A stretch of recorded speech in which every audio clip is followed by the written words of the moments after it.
Well, hello and welcome.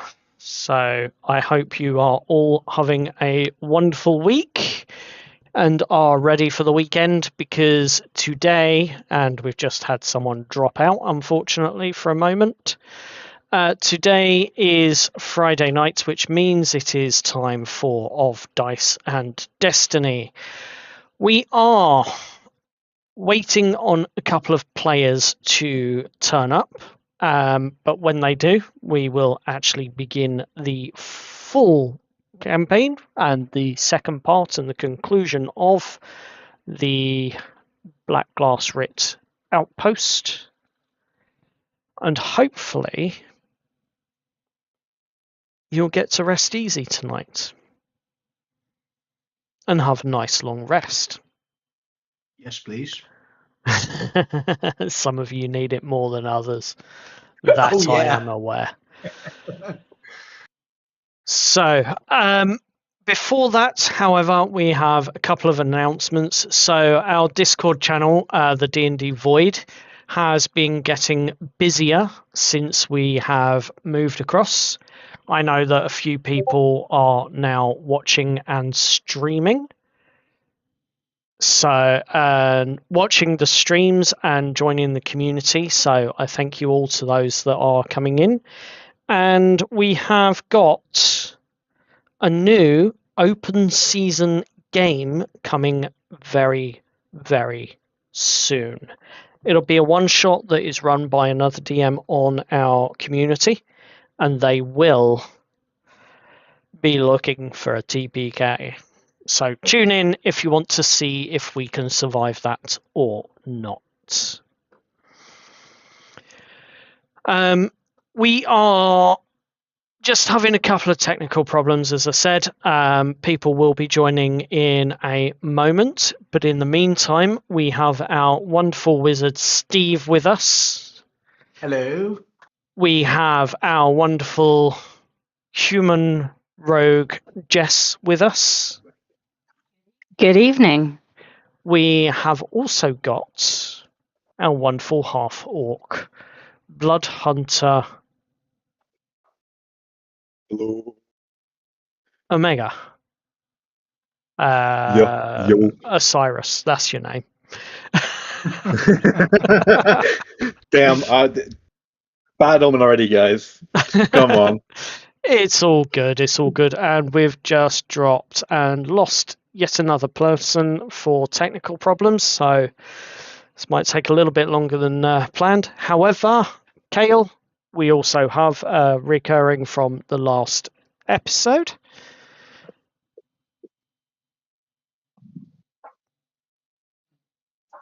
If you want to say Yep. hello. Yeah, Vice did not get lost in the void. He's still there. Excellent. So with that being said, then what we'll do is we will have our wonderful wizard Steve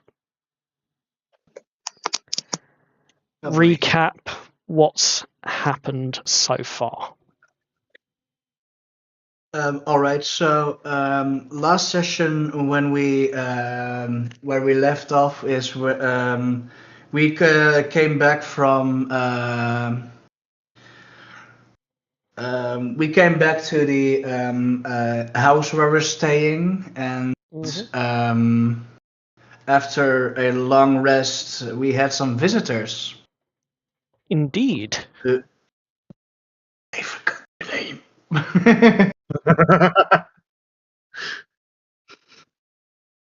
What is the name? One was Viren. Yeah, the other What is was Vice. I think. That's the one.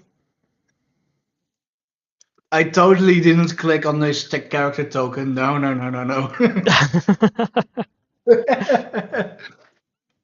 Anyhow, they needed some help to getting a tower down, I think. Mm-hmm. And when we got there, we distracted some guards with sneaking around. Spells were being cast. and we somehow made it in alive. And we immediately got detected, and a fireball was thrown at us. Yep, that's definitely one way of putting it. Is there anything else that happened, though? Cold-blooded Not murder. A lot of murder, actually. A lot of murder. Yep. I think like 6 guys are dead right now, to be honest. Yeah, so Viren has obviously come in with a bit of a mission, and although not many of you have asked any questions and don't seem to be privy to what that mission is, Vice, who is with you, has decided to stick with the party more than Viren, which is slightly odd considering they both work with the Lantern Rights in the town, who essentially gave you the idea and the mission to resolve what was going on with the lanterns in the city, in the Silverlake cities, and it is entirely possible that one of the members of the party may not be open or opening up to you fully about what is going on. Speaking of people who are showing up. Exactly. And with that, we can introduce the other person, the other cameo player for the moment, Spec, who will say hello in a moment. Hello. Oh, no, I did not mean to move you to the audience. Sorry, Tom. Right, with everyone here, though, and the recap completed, we are going to begin by moving into the actual story. It is not going to start, however, at this particular venue that you see on the map before you. It is, in fact, going to start back at Marla's, where Aspen, Aura, and Chris, you spent most of the day relaxing, recovering, and essentially resolving your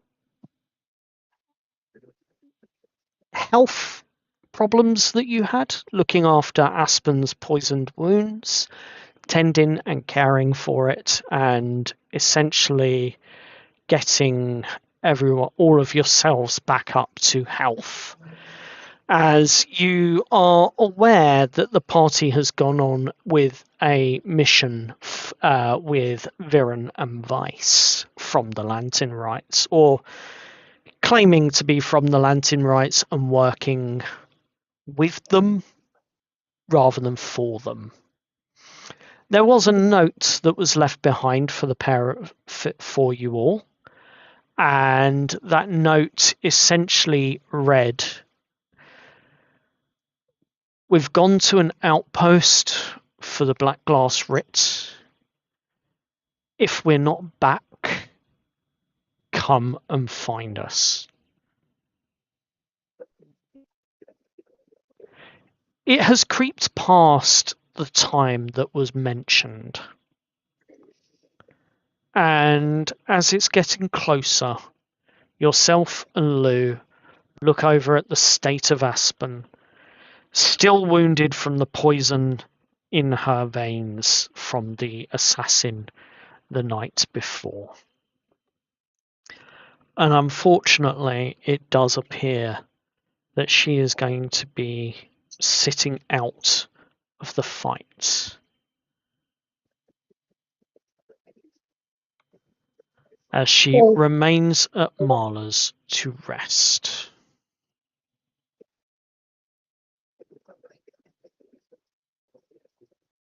Okay.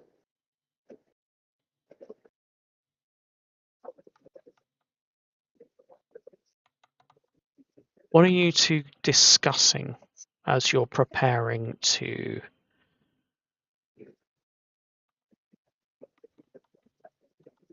get yourself ready to go?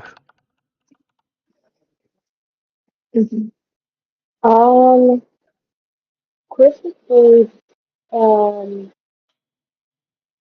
Tell me my quality's a little bit low. huh? Your Your mic's low. your mic is very low.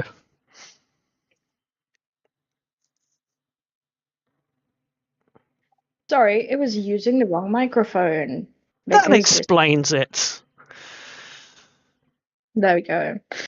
Chris is probably just grabbing their things. I was wondering because I was like, I feel like I'm echoing. Yep,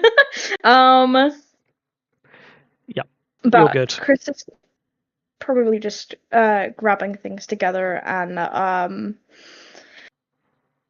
don't know. They probably would strike up loads of conversation. I mean, you do have Aura with you. Yeah.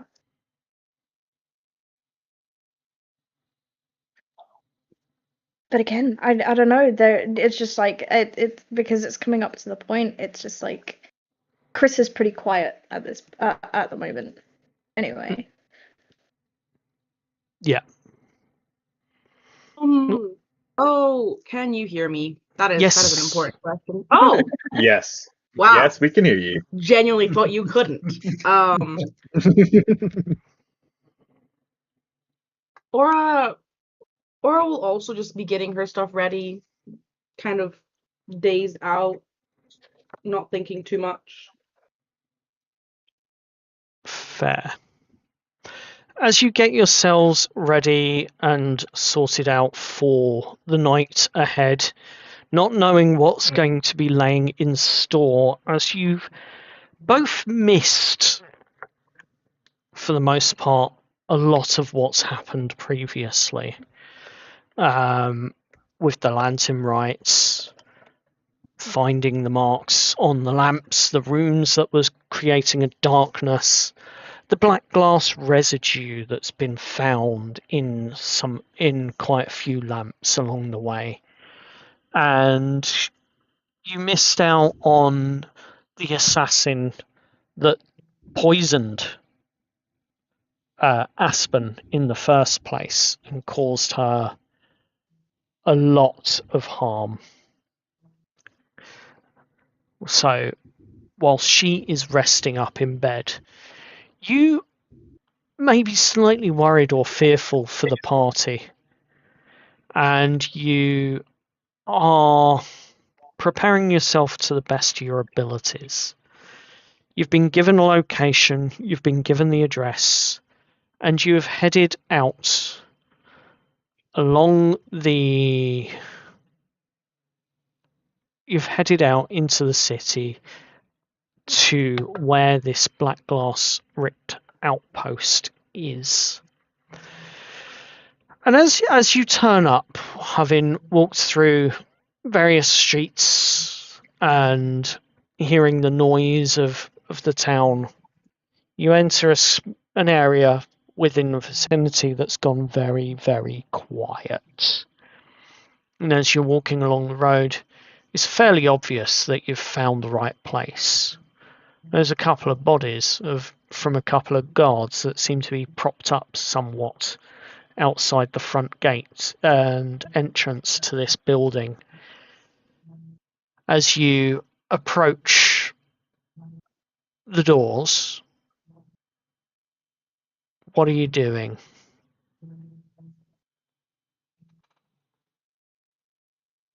Chris would just look at the bodies in front and just turn to Orange, like, do you think that was our guys? No, maybe? Can I check the bodies? You can indeed. If you wish to do that, roll me a medicine check, please. Let me First roll of the night, quickly come on. get my character sheet up. Mm-hmm.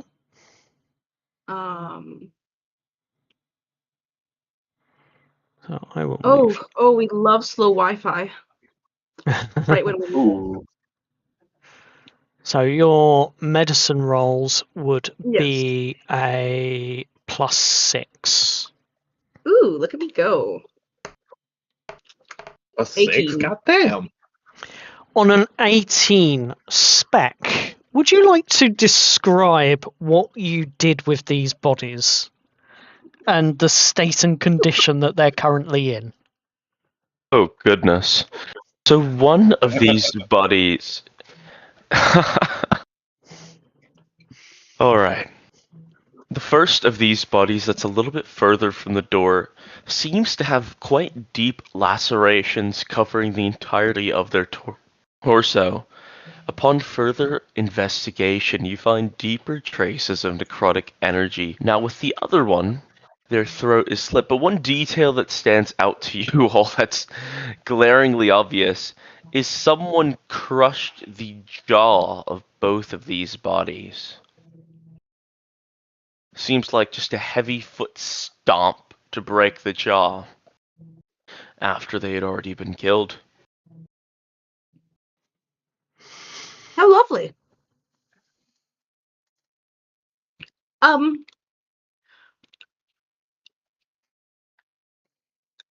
Really great, man. Laura's kind of looking at them, and she's like, "They're dead. They're very dead. They're wow. I mean, yeah, I thought that was kind of obvious.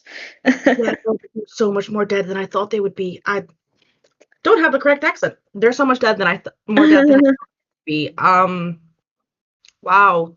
I feel like on second thoughts, to be honest, I don't think this is the kind of state that our guys would leave them in. No. Yeah. I feel like we're a bit better than that, at least. Right? Definitely in the right place. I don't. And Chris is just looking up at the building, just with a kind of like confused expression. Should we circle the building to I check? mean, Or the right address that was written down on that note. So prepare to turn into a bear, I suppose. I guess so. And I'll prep a knife.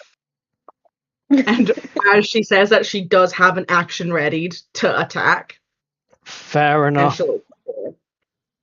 As you ready your actions and ready yourselves, steeling yourselves for whatever lies within, you approach the door and it is slightly ajar.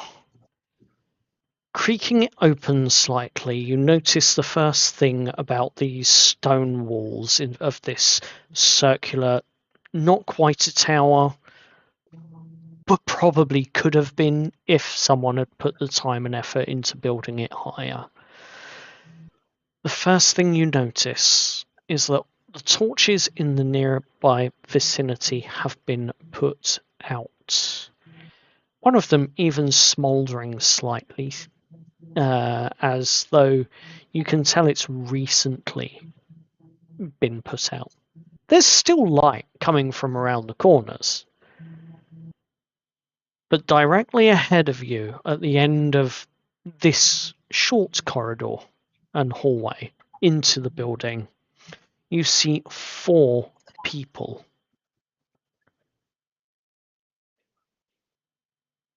You recognize, as you step in, you recognize Jess, you recognize Steve, and you recognize... I seem to have lost Osiris. Oh no, and you recognize Osiris. You don't recognize the 4th person, though, that's standing with them. Vice.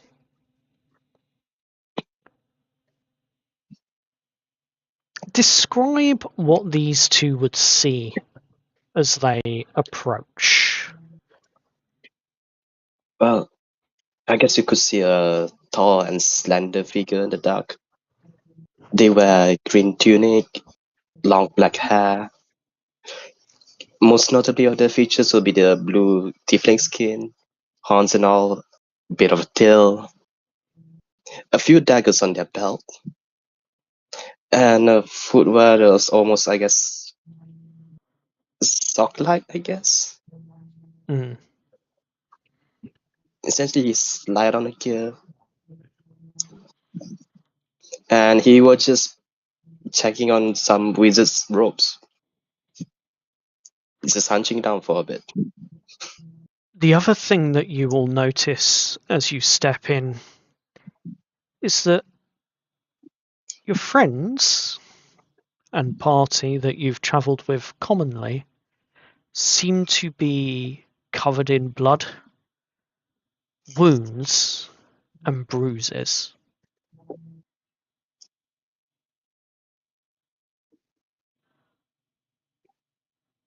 Chris is like frowning, and just does like a quick glance to Aura just to like be like, are you seeing this shit, man? Oh. But Chris kind of moves forward, Mm-hmm. just quietly because they don't know why everyone is just like just standing there.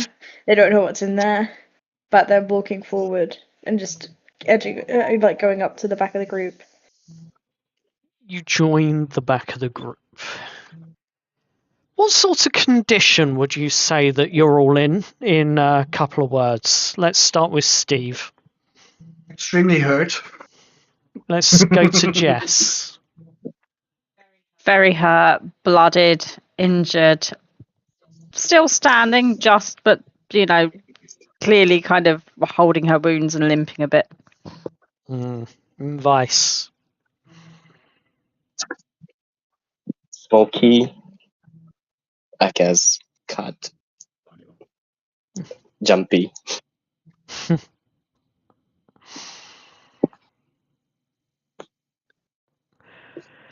It's around about this point that we will skip over to Viren. Viren, currently you're around the back of this building, moving around ever so slightly, looking for what I don't know. From the last session, you shut and locked one of the mages into one of the side rooms. And That's you correct. are currently moving about. What would you like to do? Viren would be peering into the doors as he's passing. He's looking for more remaining mages. His goal here was not to entirely cripple this outpost, but to do enough damage that the research would not prosper so soon.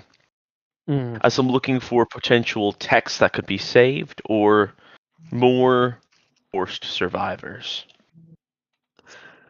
As you continue around in your search, the first room that you come across, which would be near enough directly in front of you, looks to be sort of a low level storage area. You know, a couple of bottles on the shelves, not much else. A few crates with what appears to be things like bedrolls and cushions or pillows of some kind. You know, the sort of stuff that you would expect if you're in the army and going out on a field trip somewhere. Typical bog standard, not good for much else. Sleeping gear and camping gear. But you move around to the next room. And as you get to the next room, you notice that the corridor here is getting thinner. as you approach the door. And yes. What would you like to do? This door is currently closed at the moment. Viren would, not sort of trusting this setup for the door, he's going to take a few steps back before using thaumaturgy to blast open the door. Right, okay. Would you like to describe how that happens? Of course. As Viren steps back, raising one arm up, as the crystals embedded within his forearms and back begin to glow this rose and topaz light, as a small flicker of light is emitted before the door slams open with an echoing bang that likely carries throughout the rest of the sort of corridor, as I left the doors open as I traveled. Yep. You all might hear a distant slamming door. The door itself does slam open. And it becomes apparently obvious to the rest of the group around the front as this echo reverberates around the hallways, with both of the corresponding walled sections with their doors open in the corridors. The sound travels through and round to the front, where you are all standing.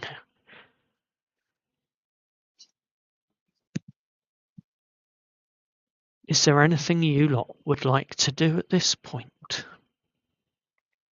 Yeah. The first thing Aura will do is she will quickly, because she's not moved from when she first saw them, she'll dart into the middle and say a quick prayer. As I'd like to cast Prayer of Healing. Okay. Do I need to do anything for that? I believe you do, yes. Like, I mean, a wisdom save. No, why would you need to do that? No, prayer of healing. It takes some time to cast. I think it's about a minute. Yeah. To cast it. And it's 2d8 plus 8. So.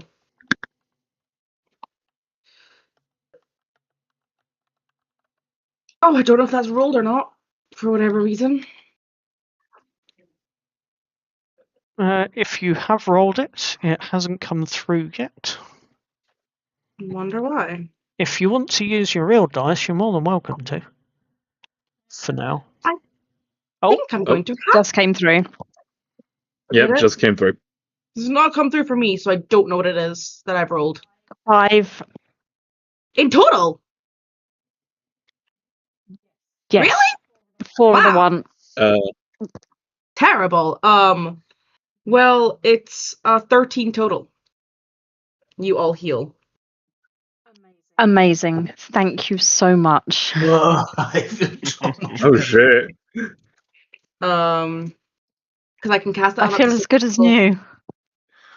I'm almost at full.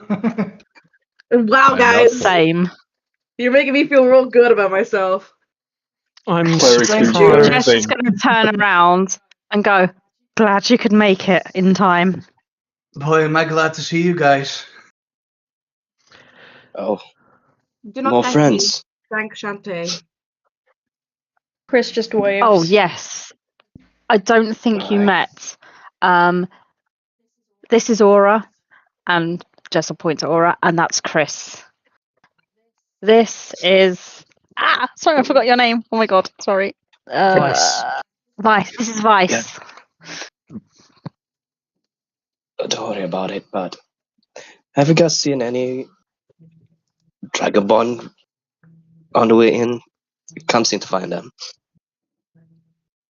No. Very English there. No. Sorry, I've not. What Oh, good. Take your time. happened? It's time for catching up later. Let's just say these guys are on our side, and if we complete this task, we get 250 gold. Did you guys leave the guards like that at the front? Our associates. This is just going to look to Vice. Yeah, speaking of the person that just mentioned, that they That- did. That shit They'll was say that they brutal, did. man. Mm-hmm. Aura That was- looks at him with slight disgust. Chris just says, that was brutal, man. Okay, for the record, I didn't say he did it. I said someone else did it. Mm. Viren. Hi.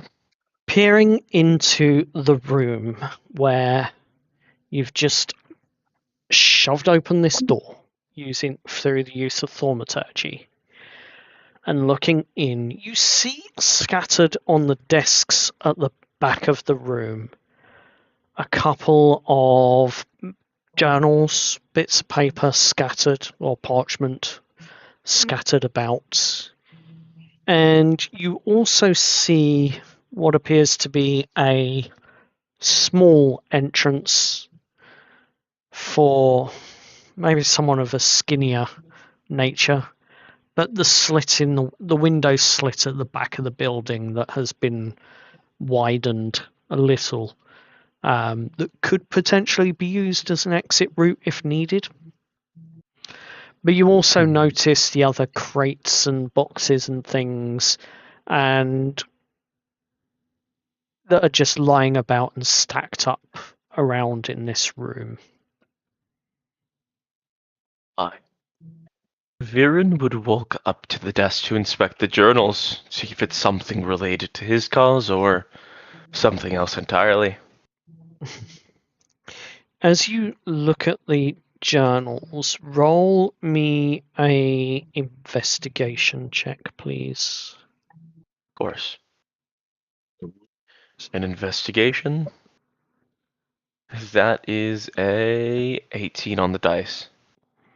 18. On an 18, as you thumb through the first journal, you spot a couple of words as you flick through it. With your keen eyes, you spot the words black glass on one page, residue on another page. You spot a couple of words embalming fluid on another page. And you see, as you're flicking through, a few diagrams here and there that are somewhat interesting in terms of alchemy. Excellent. I'm going to grab the journal then. Looking at the rest, Viren's going to leave them behind. As you look at the rest of them with that investigation roll, you pick up a couple of the bits of paper and parchment that's lying around, and you can see most of it's sort of rough notes and scratched through and rewritten and what have you.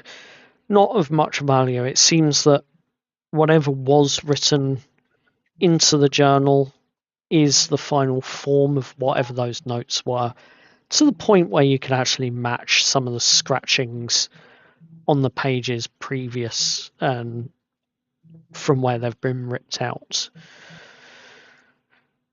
Really? So you figure, if they've scratched it out and ripped those pages out, probably not worth the time. No, and I need to leave them with something, don't I? Fizzle, prepare to leave the room. As you prepare to leave this room, what is the rest of the party up front of the building doing? Steve wants to go to the wizard that casted Fireball on him and take his spellbook. So you approach the now dead and fairly crispy mage on the floor at the end of the corridor before the door where Viren disappeared. And as you do so, leaning down, you do not find a spellbook on him.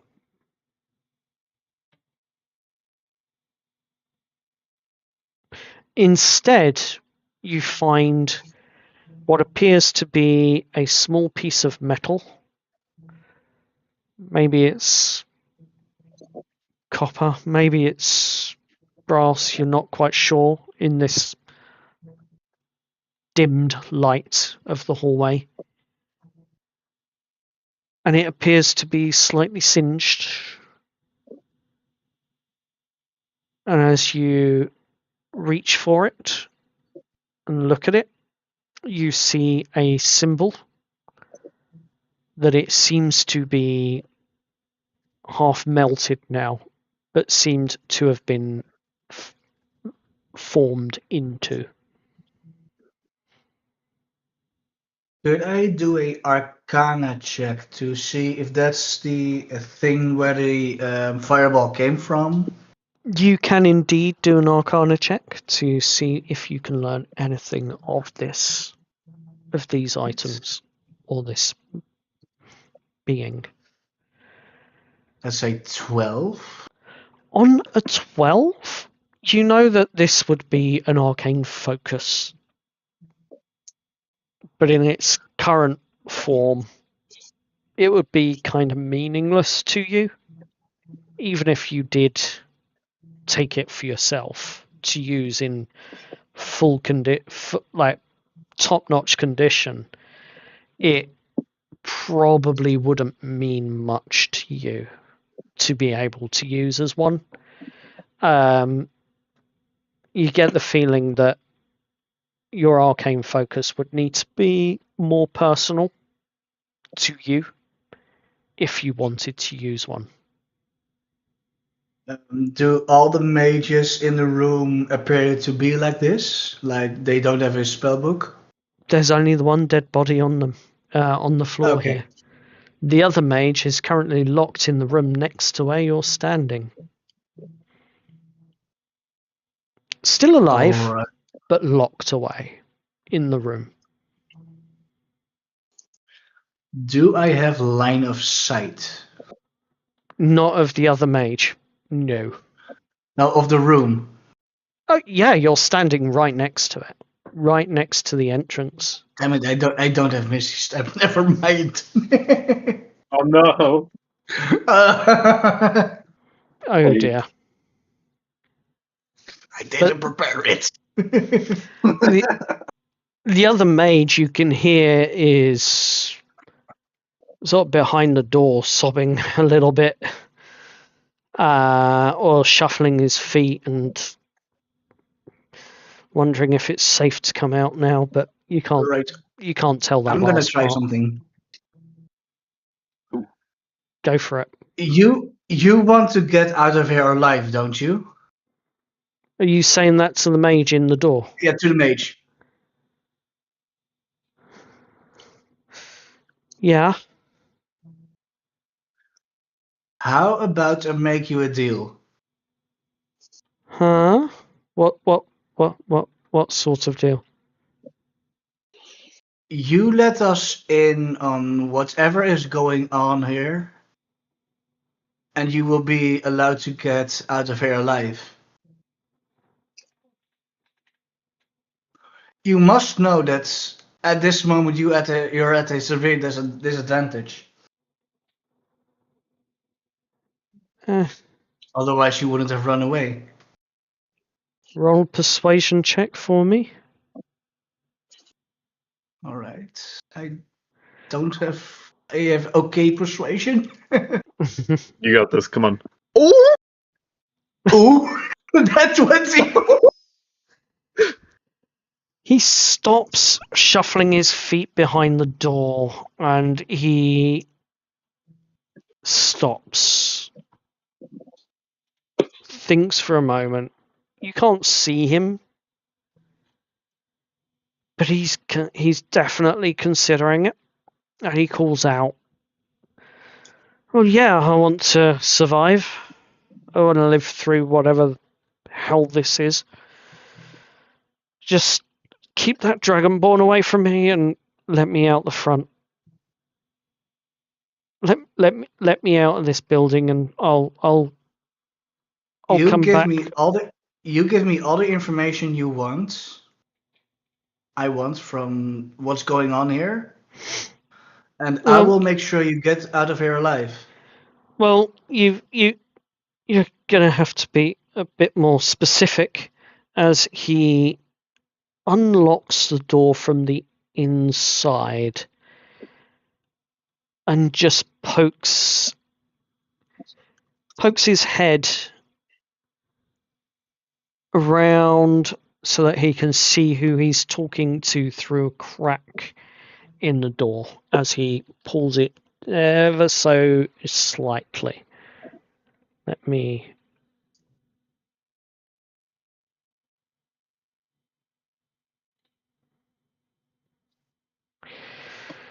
As he looks at you and it's like, well, you're going to have to be a bit more specific than that.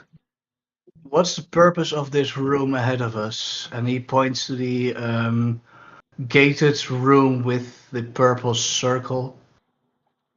You haven't been in there, so you don't know what's in there at the moment. No. However, as you point to the wall behind you, he looks at you and he just says, "It's a research lab." What were you researching?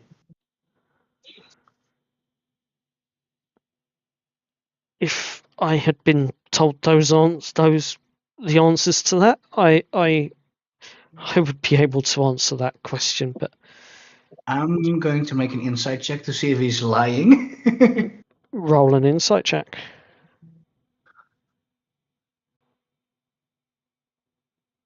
Let's say 14. He has a look in his eye that he knows what he's overheard. He's not lying. He hasn't been told exactly what's going on in that research lab in the center.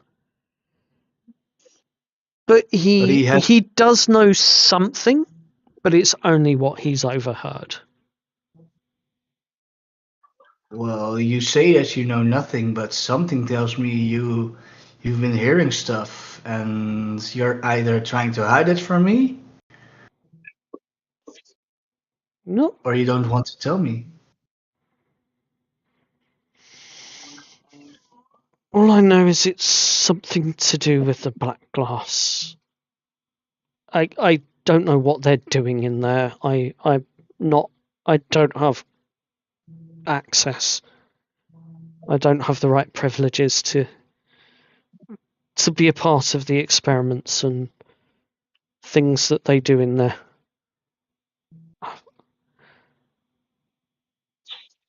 Do you know how to get into the room besides the one gate? Well, I imagine at this point they've locked the gate from the inside, but I do know that there is another guard in this building that has a spare set of keys on a keychain that he keeps on his person. Does he look like your friend here? And he points to the dead mage on the ground. No, not him. He's you recognise him if you see him. He's a bit of a mean bastard, but he's got he's a bit more armoured, shall we say. Well, all right, and you've given me plenty of information.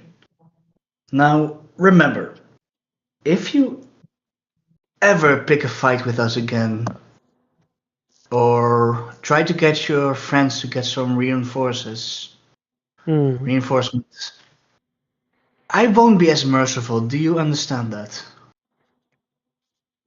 Roll an intimidation check for that one, as your demeanour changes whilst you ask this question. Ooh, it's a 9. Ooh. Oh, Steve's a teddy bear. He's a Hey, I'm fun good with guy. spells, Can I- social interaction. You're quite persuasive, and you do give a good argument, but I think your intimidation needs work. Can I exit the building through the front gate now? Is that okay? Just don't try anything funny, please. He steps out from the room, pulls the door open, steps out, and you see the mage before you as he walks down the corridor towards the rest of the main group that's standing there. What's the rest of the group going to do? Vice, we'll start with you, as you are the first that he will be approaching. You see, Vice was just like putting on the robe of another wizard.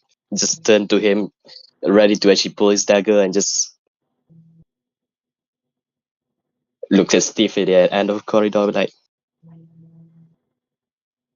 so what would you do now, mage?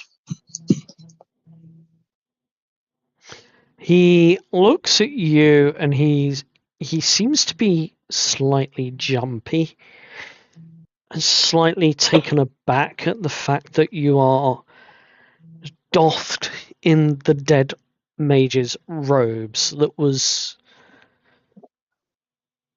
at your feet, no less. Nothing. Just gonna keep walking. And he starts to move past you. Are you doing anything? Does he have anything on him? Nope. Any particular symbols? I mean, Nothing jingling? roll a perception check for me as you are listening and eyeing up his clothes, trying to see if there's anything you can obtain. That's The only jingle that you really sort of hear is it's more of a slinking with your keen ears that you hear. And you hear the slinking of a chain that's around his neck as you believe it to be a copper chain scrapes against something else made of copper around his neck. alright. Since Vice was stripping one of the other mages, does it see anything similar to the now topless fella? You do indeed. A copper necklace with what appears to be an arcane focus of some kind attached to it, and a small black glass gem embedded in the middle of it. Alright, Vice is just going to pick out the black glass gem and raise it up to the main group, like, I believe this requires attention.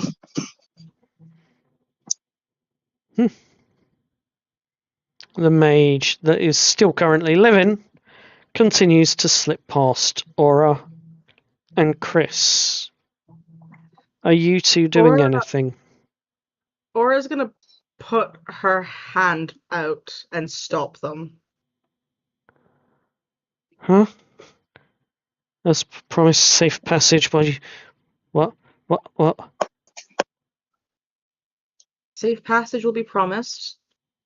There has been something mentioned. Not the right accent. There's been something mentioned that needs attention. I would like you to stay here until that's resolved. What's that? She kind of looks over to where the other members are.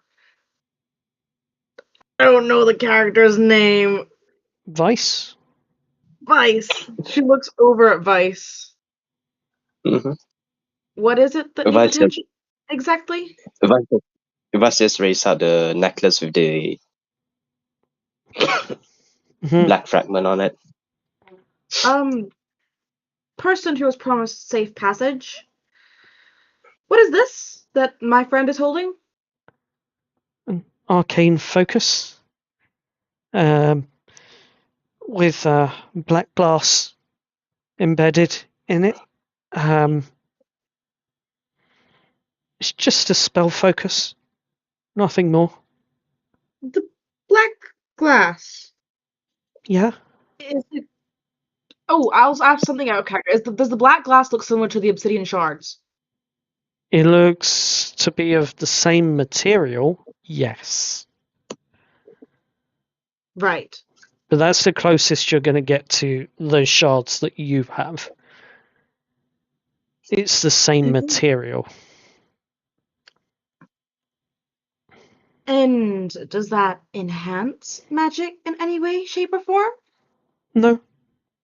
No, it allows magic to focus. Doesn't enhance anything.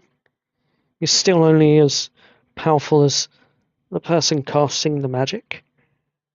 Just allows a magic user to focus without the need of spell components.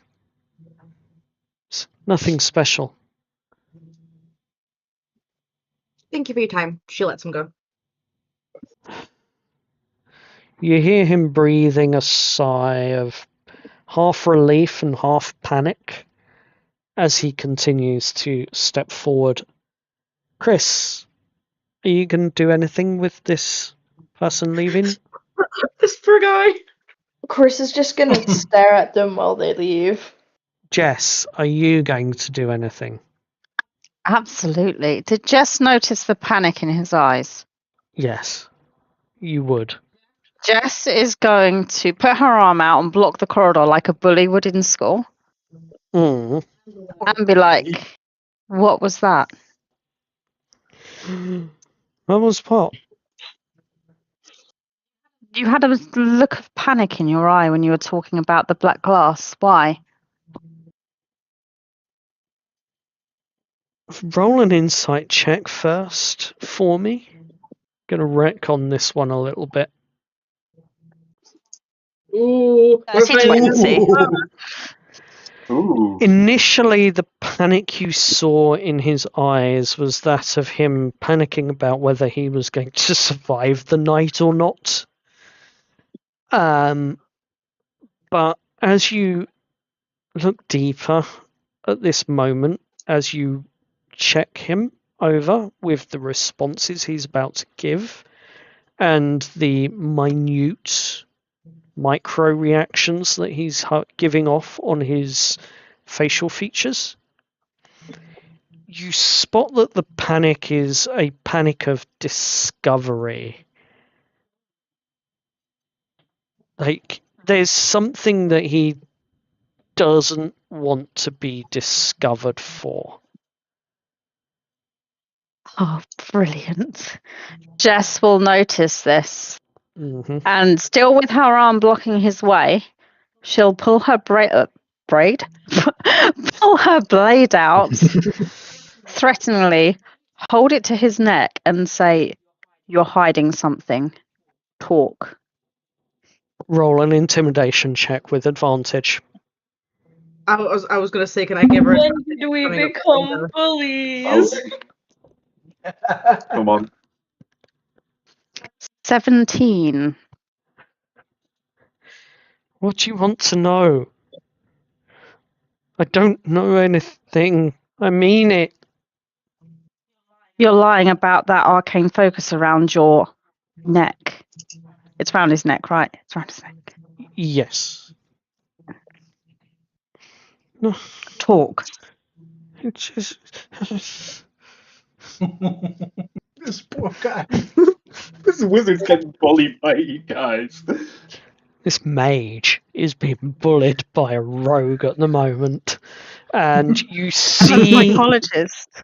you see the pure panic setting in his face as he is terrified of you and the way that you're holding the blade in a threatening manner as you continue to question and drill him about the arcane focus. You Oh. notice a small damp smell, Oh. Oh no. and you can see that he has literally wet himself. I'll I'm so sorry. this the black glass is used to track us whilst we do our research and work with the black glass Fritz. And although it is used as arcane focuses, it's also used for divination. And I can tell you now that whoever is watching through this already knows of you and is already watching you for whatever reason. I don't know what that reason is, but you're wanted and watched. You are. Jess. The words that were spoken to us was to watch you because, quote, you are the anomaly. And with that, and him literally pissing himself, Watch us as a party. Sorry. he shuts down completely. I'm a terrible psychologist. If he's Chris's- shut down Chris's- completely, I'm going to steal the necklace. Aura's gonna come up neck behind the guy and like help him up.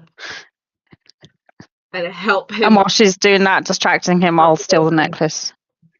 Roll a sleight of hand for the necklace. Yeah, no worries. What was that? The line about watching us. Sorry, I was trying to take notes. Sleight of hand's terrible for a rogue. Why? Oh, okay, Come on. 14. Not too bad. The line was that someone who is watching you believes you are the anomaly. Your party Thank you. is the anomaly. That was the line. Aura, you help this poor mage up. I would And like he- to cast Calm Emotions on him, because that is a spell I have. He's not is in a all- position to resist. Chris is also going to start helping him up and gives almost like a slight scowl at Jess. It's just like that was too fucking far. Jesus, the we're glass, not at don't the you? You point wanna where go we home? threaten people at knife point. Sorry, I didn't mean to speak over you. Yeah, but you Not want at to the- go home, right? Yeah, I want to go home as much as the next person, but you don't threaten people at knife point. God. We need to get the black glass. We need answers, and he was hiding something. That's the only way this world seems to work. Alright. So do you want this necklace too then? Did I manage to get the necklace? What did you roll? Sleight hand 14. 14. I would say yes. You did manage to get it, although it wasn't unnoticed, but there was no resistance. Fair enough. I will throw it to probably Steve and trust him. Did you take the box from Aura with you, by the way? I think you did, didn't you? Not Aura, sorry, Aspen. Aspen still has the box with the shards in it. We Okay. never took the I'll box. throw it to Steve anyway. No. If it's going to be safe with anyone, it's going to be safe with Aspen, you figure. Especially over at Marla's.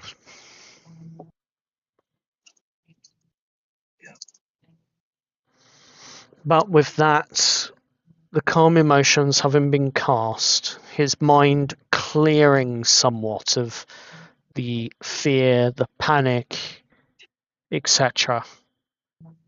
He looks at you all and starts walking out. Is it okay for me to leave now? Of course. Sure. Yeah, of course, man. He walks out the front door. Just give me a second. Chris is just shaking their head slightly. And he disappears out of sight. Viren, having searched Yes? this room thoroughly, what would you like to do next? With that, I think it's about time I regroup with the others.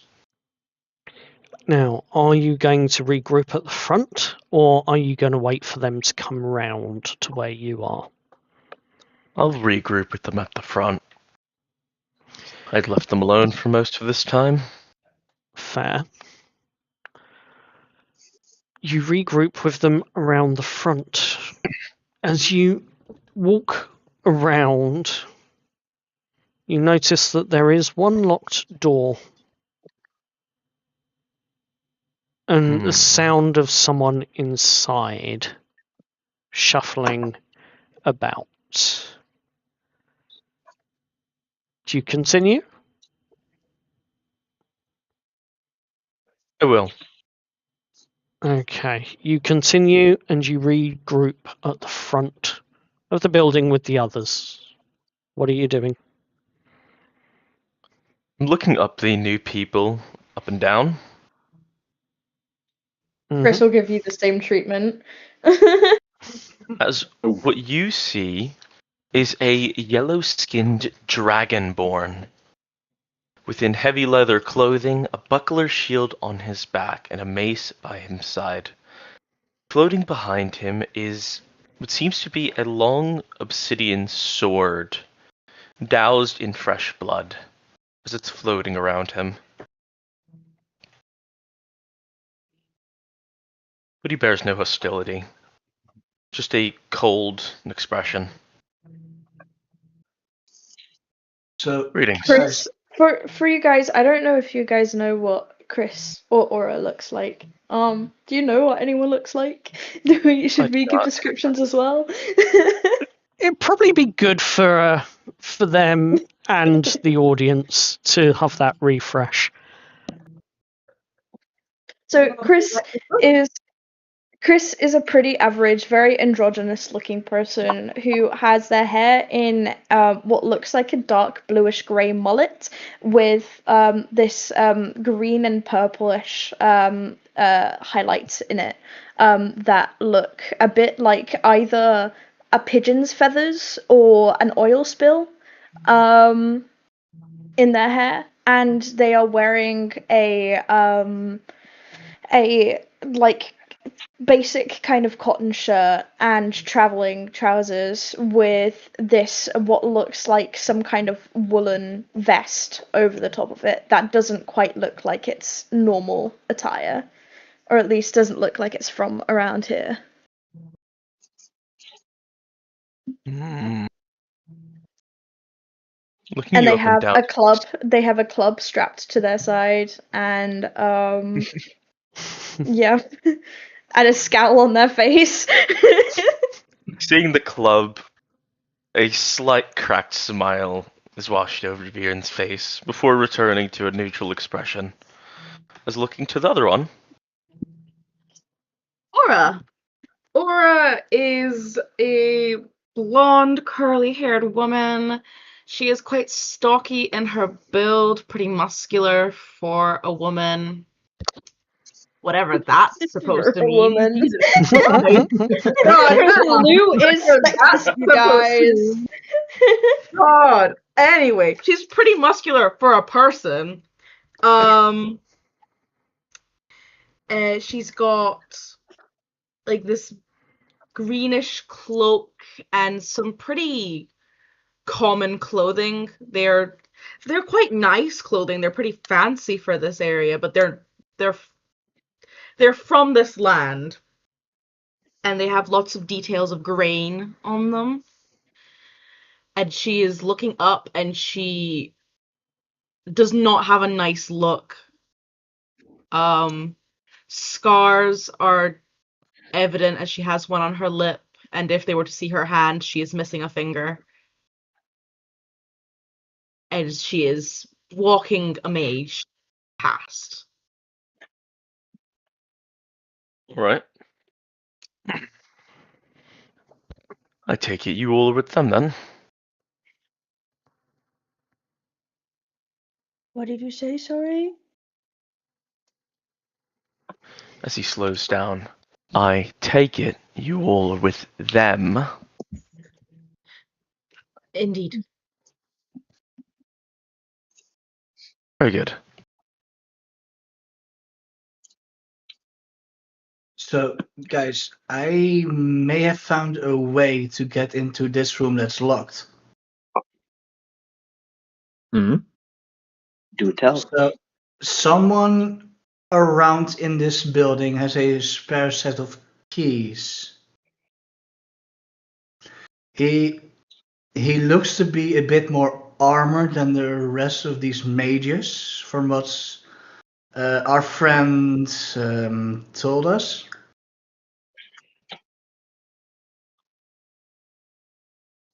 By our friend, you mean the person you scared half to death, correct? Whoa. I didn't scare anyone. I persuaded him, to be fair. Ren? Veer Yeah. tilts his head. Also- Associate. Also, when you mean by armored, do you think it's one of the front guards? No, someone inside this building. Alright. So that's Do you- another inside armored guard. Okay. Yeah. Steve, you're gonna hear a Viren's voice in your head. Did you let him out? Do I have the ability to reply back, or Yes, you do. you mean the mage that we let through? You mean the mage that's locked himself inside? Viren doesn't offer a response. Well, if you mean the mage that soiled himself after we thoroughly interrogated him, yeah, we let him leave. No response from Viren. All right.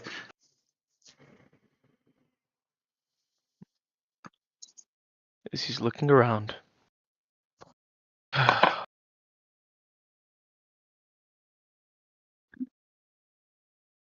Left. Right. Well, we need to get in the room, don't we? You said you gained information. Why didn't we act on it? Sounds like a plan to me. You figure at this moment that there was only one room, really, maybe two, that you didn't search. And an interesting area that you walked past, but you don't know. There's a chest in the area that you walked past, and I will migrate you on the map to the relevant part. Where has my Then VTT Viren will start gone? walking and leading the rest of them. Mm-hmm. Aura is going to be looking at Chris with like a look of, are we doing this? Is this what we are now?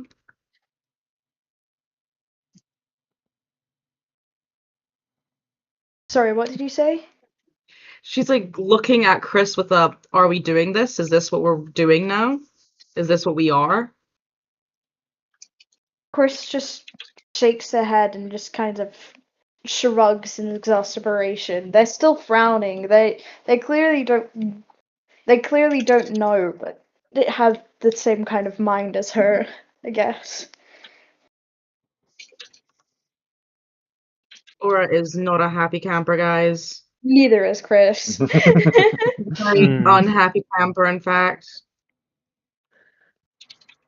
Can't believe you've made Aura an unhappy camper, guys. That's crazy. That's terrible behavior. Well, Chris is often an unhappy Nothing bad camper, but happened this here. is I'm gonna different. defend Steve. I'm gonna defend Steve. So far he hasn't done anything wrong to him.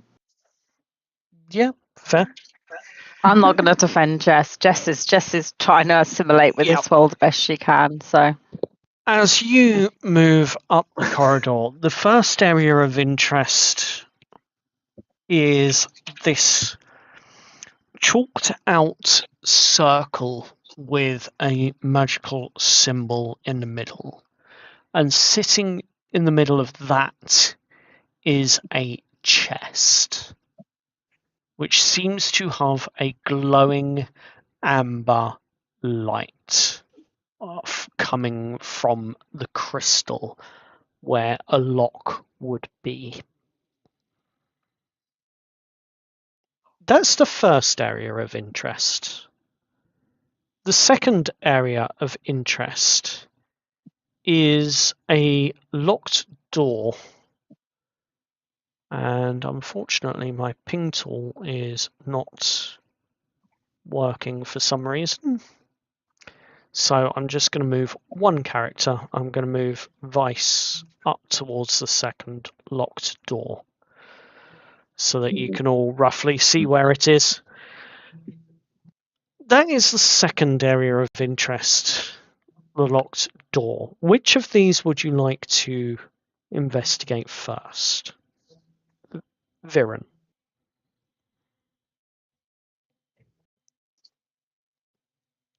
Locked door for Viren. I can look and have whatever's in the chest. Fine by him. You lead the party around to where the locked door is. I was putting my hand around the handle, noticing it's locked. I'm going to look over at the muscular one. You think you could kick the door open? Which one's the muscular one? I think The Osiris. blonde-haired muscle. Oh, Aura! you, Aura. Ooh, okay, go on. That's Chris the is first also- time she's been called the muscular one. Damn. I'm Chris kind of is proud of also that guy. strong, you guys. Chris is also super strong. I say with my 12 in strength. I'm gonna double check what Aura's strength is before I reply. I think it's Yeah. semi-decent. Oh no. It could be terrible. Actually, no, it's not bad. You got this. You got this. I could try. What's behind it? Or what do we think is behind it? I suppose you're not a mind reader. Assume there's a person behind it. Indeed. A person you're going to hurt? Hurt? No. Investigate? Yes. Swear on your life that you will not harm this person unless they bring harm to you, and sure, I'll open the door. If not, you're on your own. With that, Viren is going to attempt to kick open the door himself. Keen on not wasting yeah. any more time. Okay, roll me an attack on the door, please. Laura's gonna look at him with her arms crossed. Alright, an attack. Let's do Come on. this. 18. Ooh. That definitely hits. Roll for damage.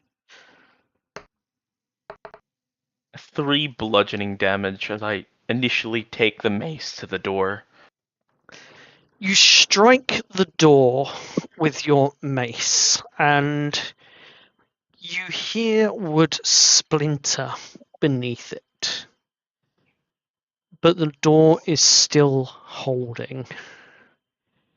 As you pull back for a second blow, potentially, you hear from behind the door, "What do you want?" The keys. "Why do you want them?" To enter the study, of course. "Death for you, that would be. Can't let you have them." Right. Oh. Can I have my spiritual weapon attack the door now? Yep, go for it. Oh, you're also a cleric? Yep. 7 Nice. or 16. On a Tony didn't 16, noise though. on a 16, yes, you hit the door successfully. Roll your damage. 7 force damage.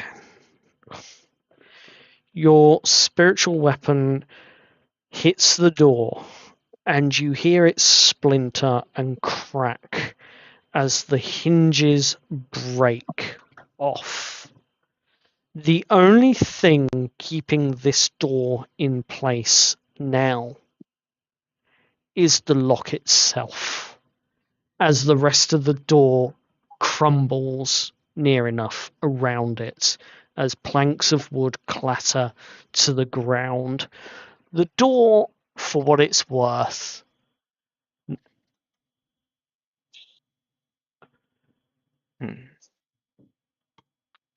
Very well. is now broken, and this guard behind the precipice of the doorway, no, it would be Aura that's up the front with you. Oh, Indeed. Mm-hmm. and we'll move Vice back slightly. Yep, he's back there. This guard that is behind the door looks at you. "Can't let you in that study, I'm afraid. It'll be over my dead body. And if I have to take one, if I can take one of you out, great. If I can't take any of you out, well, over my dead body. I cannot let you have these keys. I'm sorry." Why? That can can't be you- arranged. I want No. everyone to roll initiative, please. Fuck! Oh goodness, we're about to get Lovely. handled by this guy. Lovely. I'm running good today. Oh shit, I'm still in werewolf form too, actually. Better than last week. Oh, for sure. What did I get? So don't want to fight this guy. I so don't want to fight people 13. unnecessarily. Cool. I got you. I get 8. You're gonna charm him. No. Varen, wants to roll. you probably have a higher dex than me. I have a +1 to my dex. Is my initiative rolling? Let me see. I think it just rolled. Yeah, I'm trying to figure it out too. It's not liking me, I fear. What did you It did not roll? roll. Me? I don't know. It won't show me. Huh. 1 second. We have cat problems. Bear with us. Yeah, it's Maybe problems. need a cat dice. So, Aura. Am I I'm first? No, I can't see what you've actually rolled. So let me try and get that character sheet up for you. Initiative, which is a +3. Yep. So that's going to put you at 16 on the initiative counter. And Vice, did yours roll? It does not Yep, appear no, I to thought it have. was like... Yeah, Sorry? give me a second then. I'm trying to roll again. Go for it. Ah, heavens. Above VTT is really playing up tonight. Yeah. That's a...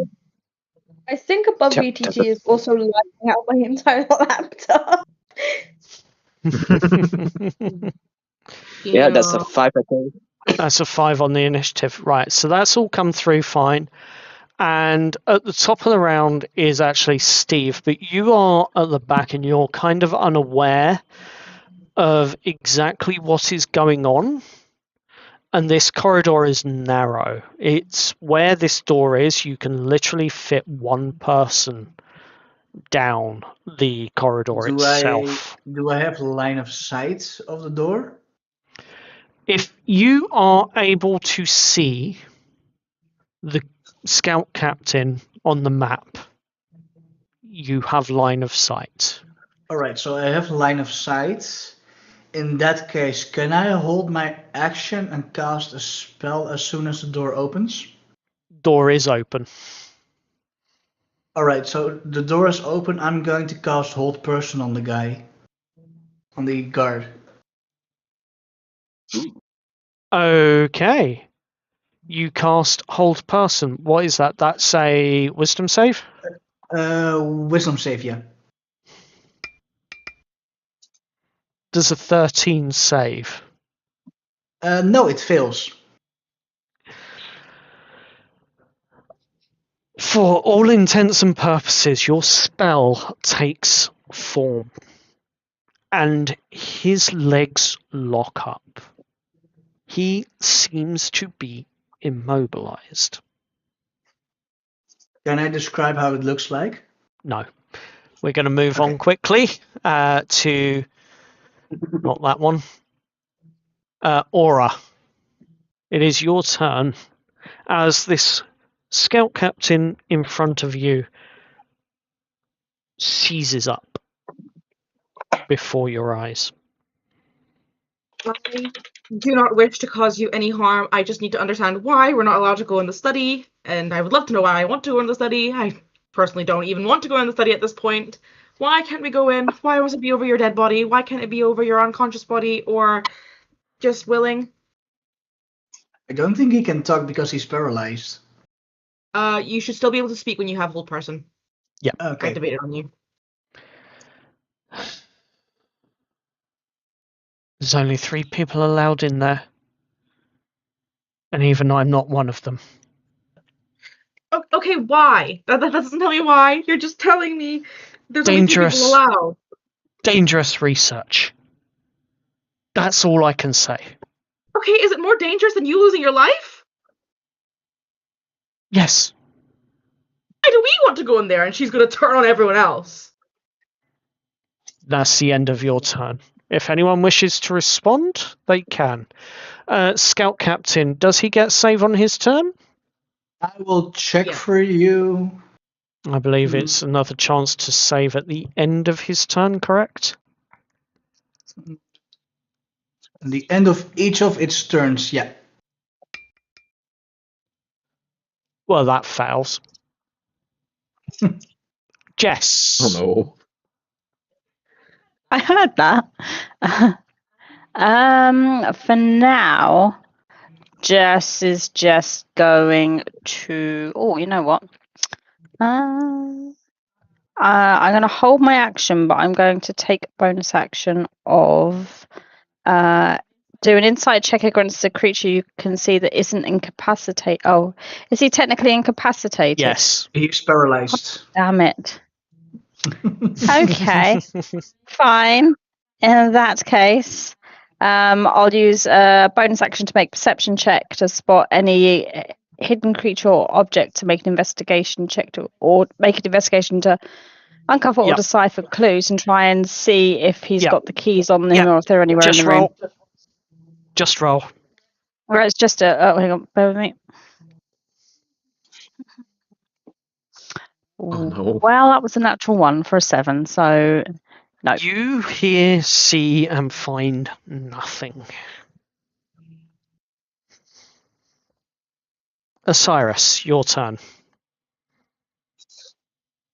This is the one with corridor.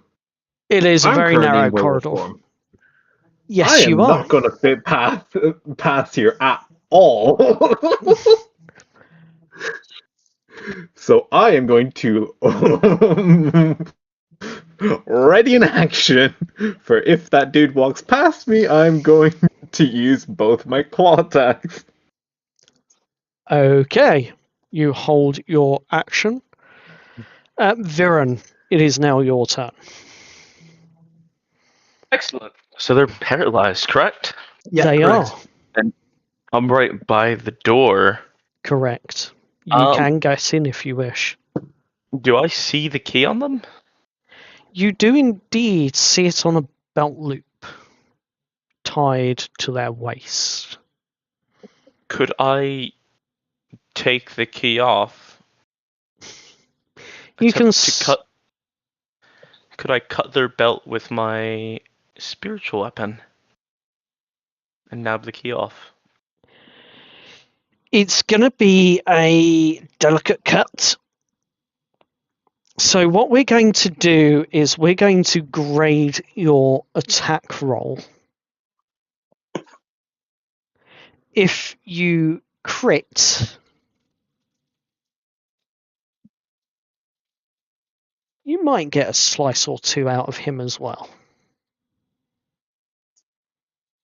Ooh. But I've got a No. target in mind for this, as it is a delicate cut. Alright. Then I'm going to roll if that's alright by you. Go for it. As if no one's gonna stop me, you see Viren walking over as his spiritual weapon is raising. You will have the opportunity to stop him, intervene, you'll right there. If not, he will continue to act. You continue. Then I'll raise my spiritual weapon and attempt to cut his belt. Take the keys off. He made his choice. We'll make ours. Mm-hmm. A 10.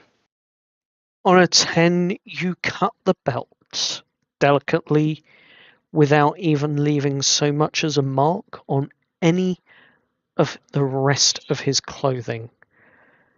As the belt and the keys drop to the floor, you also notice a small coin pouch that drops as well.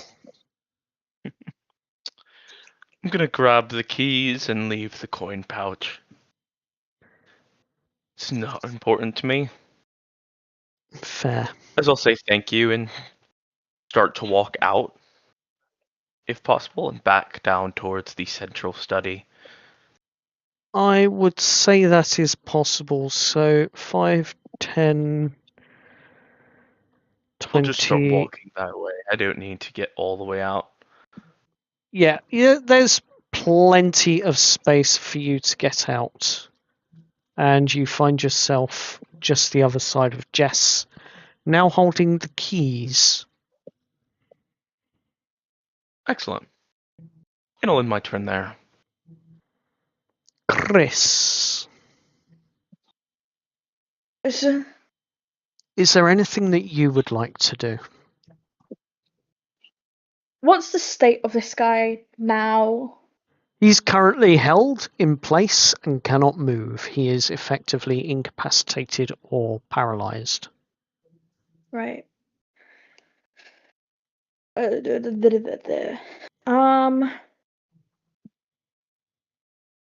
Do I have any rope on me? You I guess. probably do. Do I have any rope that isn't like really thick climbing rope? I believe you have what's known as paracord rather than rope on your Yeah. persons. Okay. I would like to nip behind this guy. Where am I? I'm here. Oh my god. My mouse is still lagging. Or is he just inside the room at the Yeah. moment? So he's just inside the room and I've just moved your token in for you. As Oh, you thank you. enter this room... Oh, no, now someone's taken it out. As you enter Okay. into this room, you see the paralyzed scout captain dressed in his armor, holding his sword, not moving. You see the Okay. coin pouch on the floor by his feet. And you see the cut belt. Basically a bit of cloth that's been tied around to be used like a belt. Cut, laying there on the floor. Okay. Okay. I'm going to kind of bend down. I'll put the coin pouch just back on his person, and then I'm going to basically even though he's paralyzed, can I like move his arms? Yes, you can. Okay, I would like to just move his arms behind him and just tie them up and then tie them to the desk behind him. Roll a strength check for me. Yeah. I'm real good at those. I'll let you You do. got this. Druid things. Yeah. You've got this. 9. No, you haven't got this. As you try to Question. pull his arms back behind his back, instead of pulling the arm and it moving as expected, you do meet some resistance. You don't seem familiar with how this works somewhat, as you pull the arm and you hear a crack. No! I didn't know! Oh, Ah, Ooh. I Free actually didn't want to chiropractic do that. treatment. I moved around and I'm pissed off. The druid is breaking arms out here. Things are crazy. God I'm pretty sure damn. that's something the barbarian does. Yeah, no. I was just gently moving his arms so I could tie them up behind his back. Well, Yep. apparently not gentle enough. If the crack's loud, You know- Jess would be like, "Hey, can you do that with my back, please?" I don't think you want your back broken. I'm sure you And didn't Chris break is it, just- Chris. It's more a case of it's more like the crack and pop of a dislocation rather than a break. Okay. Oh, Chris is still gonna Oh, do that. haven't- Chris is still gonna say that. But Chris is just gonna wince slightly and it's just like, I am so sorry.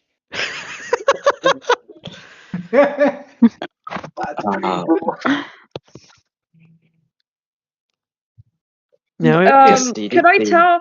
Yeah, but I'm gonna leave it there because if it's dislocated, like I don't know. I've never dislocated my shoulder before, guys. Does the actual, as long as you It- don't like move it, does it not? It doesn't hurt like loads, does it? It just hurts popping out and popping back in. I don't no, know how it hurts. dislocated Oh, no, limits it hurts. work. It's It hurts, painful. like, I don't know. bad. Well, I don't want to pop it back in. Yeah, no, that Because otherwise, because That now, will- because if I pop it back in, then he can like grab a weapon, and now he's currently like this means that like he's like disarmed, I guess. Now, correct Oh me my if I'm God. wrong, but if damage is done to someone who is held, they get a chance to save. Is that correct? Yes. Let me read. Whole Thank person you. was it? Whole person? Yeah, let me Oh. read the description. I know that's Choose a a wound. charm. The target must succeed. Well, it doesn't say on a attack it's releases only on the end of a turn. Yeah. So no. It, It doesn't, yeah, no. Okay, fair It's only enough. charmed. That, yeah. Yeah. Fair enough. So, Chris. Chris is just gonna wrap the cord around his other wrist and then tie it to the desk. Dislocate his other arm. I'm not dislocating So- his other arm. I'm just tying it around his other arm. Oh my I mean, he's not a lord. problem at that point. He's not a problem at that point. Let's be so honest. Yeah, it's That effectively is doing the painful same as hell, though. thing. This. Well, you certainly disarmed him. Shut up. Amazing. I guess you And could say that. Chris genuinely sounds pissed off at that. Mhm. I think no. at this point it's safe to say we're out of initiative. And Aura he is is gonna go- secured and tied up. Aura is gonna go over and cast Cure Wounds. As Can you I just come, pop his shoulder back in? Like, I'm not. She's done that to so many cows in her lifetime. Do you know how often they pop out a knee? yep. So regularly. She's done that at least 1,000,000 times. Can I just So- try and pop his shoulder back in? Yeah, of course you can. Roll a medicine While check she's for me. doing that, while A she's medicine? doing that, Chris is looking at her and just like, I didn't mean to do that, right? I know you didn't mean. Um, I know you didn't mean to do that. That's a medicine check, yeah. That is a Yeah. medicine check. Do you Yes, need a Kale. hand? Oh no. No! Oh no. Oh no. Oh no. Please, I was please, about to do I ask have you. any brain I can use? Do I have You anything I break can his use neck. to counter that? But I asked you need a hand to give election. Please. I'm there with And- her. Can I not help her? Can I We have both Yeah. helped from the action? farm. Please. I I know will. how to cut. Okay, here's the I'm thing. Do you know going about to vice thing? allow the Like, help action here if you wish to roll a second dice. Oh, thank God. um, because the vice thing is about punching, right? Okay. Mhm. 18. Fuck me. Okay. Oh.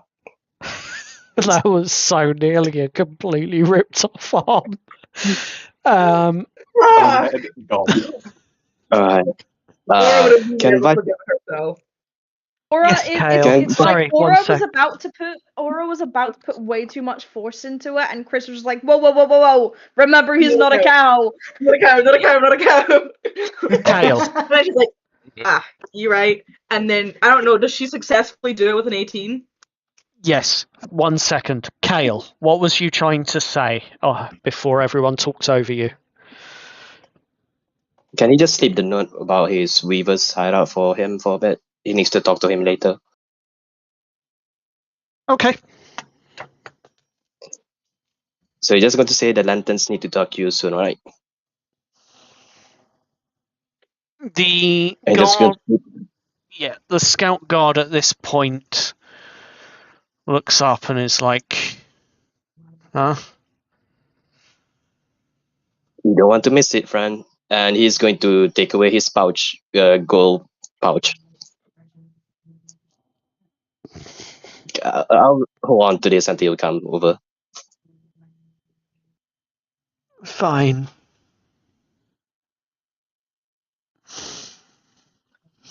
You just get a side response. Alright. And yes, he is 100% being honest. He's not stealing from me, just holding his money until this guy comes over So- this hideout later. Fair enough. With that, you make your way back round to the front entrance where the second gated doors are. Viren, you hold the keys at this point in time as you come That is back round the front. What would you like to do? Hold on, I'm need to just let waiting myself for the out. rest of them. They're all coming Having with my you. foot. All right. I'll look over at them and just confirm. You all ready then? Very well, we could get attacked by entering here. You've got rather important things in here, I reckon. How fun. Well, we need the 250 gold, so I don't think we really have a choice. That is correct. Zviren's going to slip the key into the door and turn it. Alright. I'm Wait, I'm gonna activate Current Rightwise, unlocking the door. Alright. Okay. On my claws. Which are you're doing that on your claws? Very, very Yup. good. I'm not using that thing. I'm pretty much out of spells, Wow. so I'm pretty much out of spells, so I'm going to activate my blade song. Okay.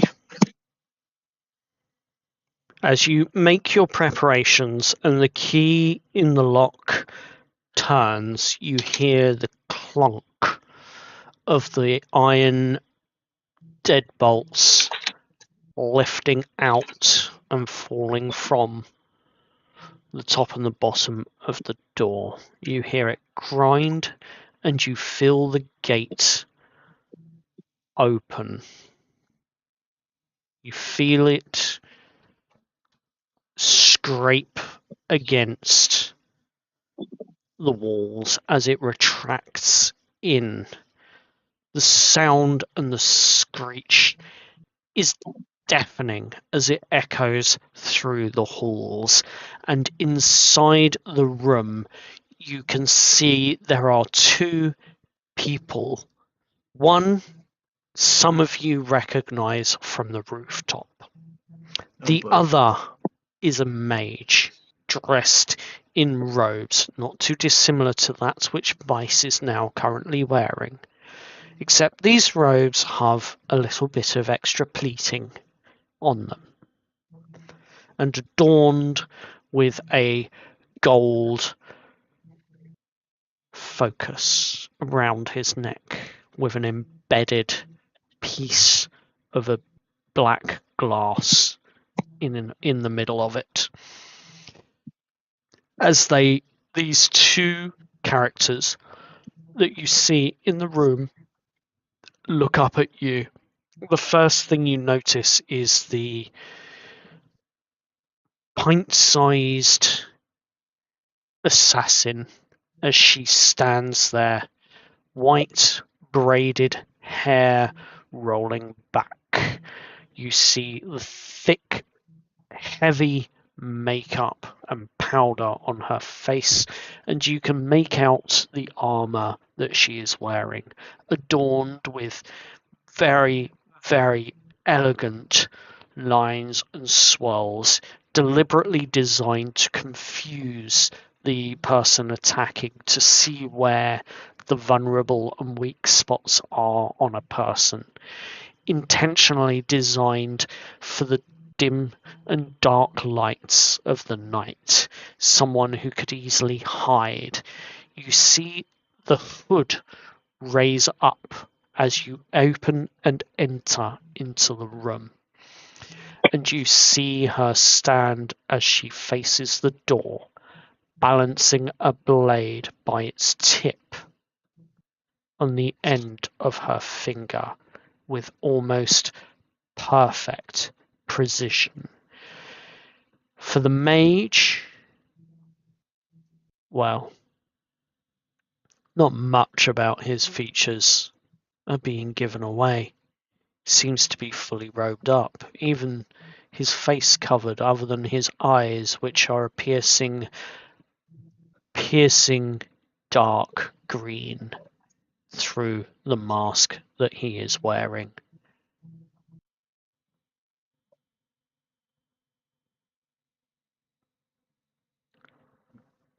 As I would like you all to re-roll your initiatives, please. Yep, there it is.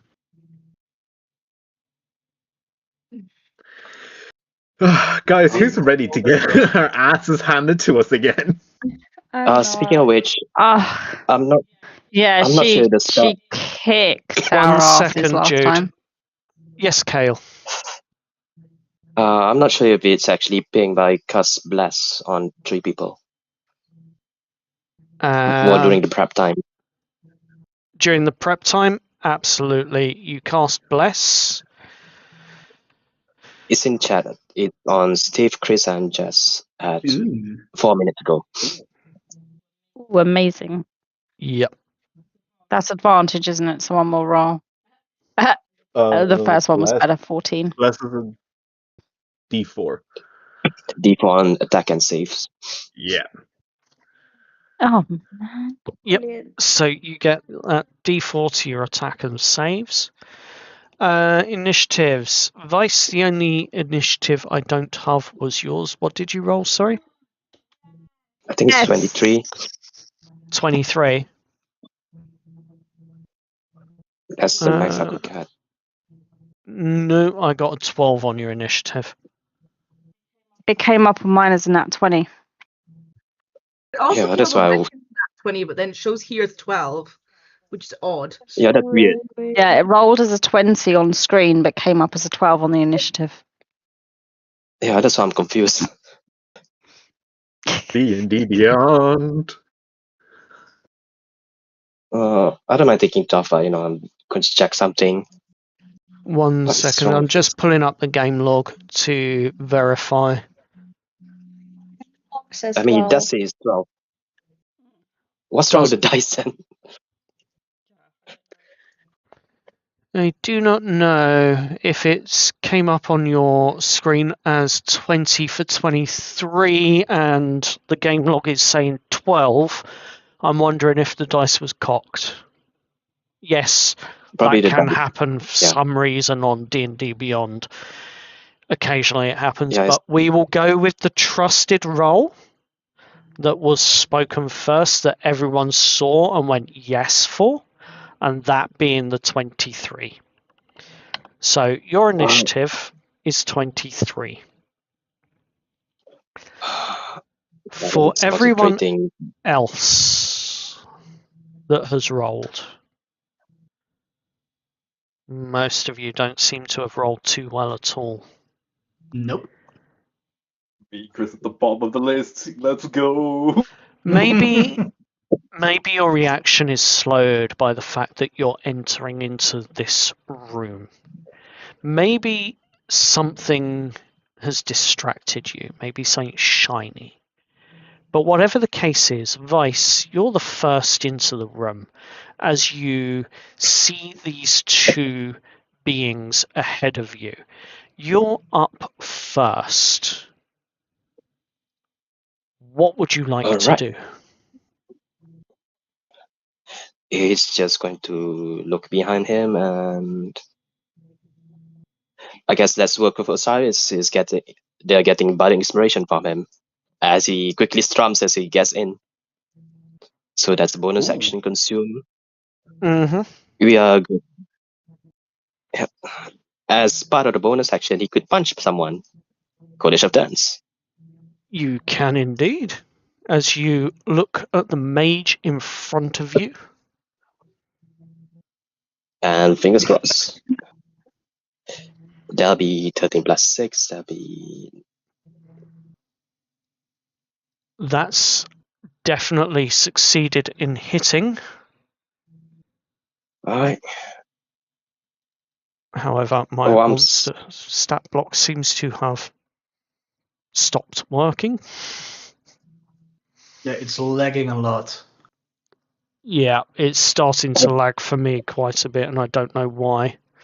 It's been lagging for me since the beginning. Yeah. Also, I have bad news. I just realized the rolls were lag. I just saw the 23 pop. It's the second roll for some reason. Oof. It's fine. Let me refresh my page. But carry on. So roll your damage for me, please. It's roll. It's just so laggy. It should be 7 plus. Yeah, it should be 7 plus 3. It should be around 10 bludgeoning. I think D&D Beyond is having issues. More to the point yeah. on Yeah. this.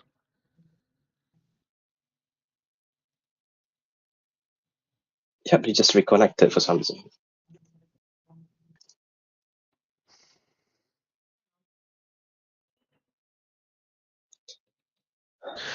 And then an action. guess, and Okay, then- let me. Game log is fine, all well and good, but I cannot see what's being rolled.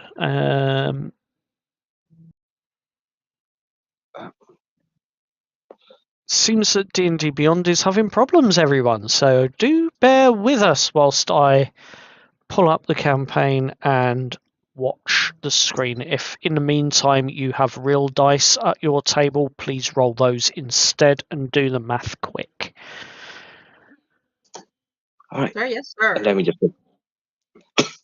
Then just use our action to actually true strike the wizard again. You see his dagger flicker of radiant light. There'll be 18 plus 7, there'll be 25. Yep, 25 hits. If you would like to 25. roll your damage on that. Yep, rolling. Yep. So that'll be 3 plus 4, that'll be 7, plus another d6 from the true strike. Yep. So that'll be 7 plus. Come on, roll. 7 plus 6, that'll be 13 radiant on him. Plus 13. 10 bludgeoning from the.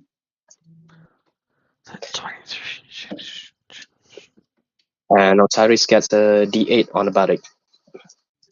You deal a very, very heavy blow.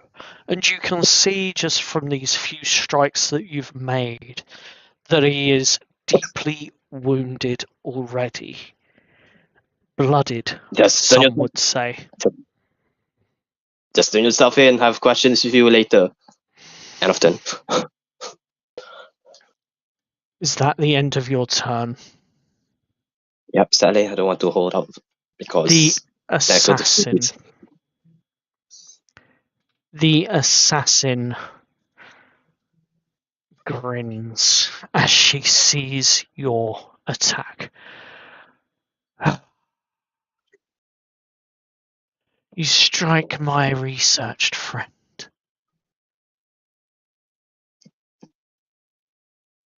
And as she says that,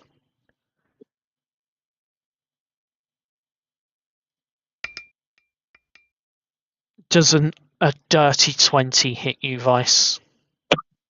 It does damage. As she throws a poisoned blade towards you and hits, she does 8 points of piercing damage initially. Okay. I need you to make a Constitution saving throw, please. Con saving throw, that's a +2. Fingers crossed, there'll be a 13. That fails. You take 8 points of poison damage and you are poisoned. As the poison takes hold, this blade slices through your arm and falls to the floor behind you. And the poison begins to seep through your blood, and you see it blackening. The same blackening that you saw on the friend of the party who was recovering back at Marla's. Oh, it's you! Okay, that's 8 poison plus how many piercing? 8 piercing. That was 8 piercing and 8 poison. So 16 total. Let me just apply that. And I'm just going to roll concentration for bless. Mm-hmm. Okay, that's a 15 plus 2, 17. We are still That good. succeeds. You're still good with the bless. That's the first action. Second action that she's going to take is to move. She's going to step forward. And as she steps forward, she is going to, with her second blade, she is going to stab forwards at you, Steve. Right. With a natural 1 for a total of 8 to hit. I think that misses. As she sees and moves towards you and stabs towards you, you easily move out the way. I'd say Steve parries with his sword because at this point he has drawn his longsword. Yep. So you parry the action away with ease. Huh, I'm not as rusty as I think. Viren, it is your turn, and you recognize a challenge when you see one. Very, very good. Now, the spell casting focus is the black crystalline gems. Can I glean that much? Yes. Would I be able to attempt, because gold is a softer metal, to break off that spell casting focus? I will certainly allow you to try. Alright. Come on. If nothing else, it's just going to hurt them a lot. So I'm going to quickly move up toward the wizard. Yep. And I'm going to start by casting Inflict Wounds at first level. Roll to hit. Alright. A 16. Does that hit? 16 does hit the mage, yes. I'll start by doing 16 necrotic damage. As you inflict this damage onto the mage, this poor mage has not even had a chance to react to any of this as of yet. And he already looks like he's on his very, very last legs as you see the bursting of his veins popping as it rises up from where you've hit and spreads through his body. He is breathing extremely heavy and he is almost collapsing to the floor at this point, barely holding on. As with my bonus action, Viren's going to hold out his hand as he casts Spiritual Weapon. A long sword of obsidian black is going to spawn in his hand as I'm going to attempt to stab them through the chest with it. If that's fine by you. Go for it. A 17. That definitely hits. How do you want to kill the mage? He had 1 hit point left. Very good. With the mage, sort of looking in that desperate look, Viren offers nothing but a cold glare as the obsidian longsword pierces further and further into his chest. Viren allows him to slowly slide off before letting go of the obsidian sword as it begins to float around him, before turning to the next one. We don't have time to pay respects to the dead, nor would Viren have any interest in it. Silenta's turn. Shield drawn facing the next one. Jess. Jess is going to move, so she is next to Steve and the assassin, if VTT will let me. No, it's not going to let me. Yeah, it's lagging. I can't even move myself. Yeah, don't even bother trying. Just theatre I've of done mind it. it, please. Okay, she's going to use her hand axe first. Yep. To hit. That is dirty 20.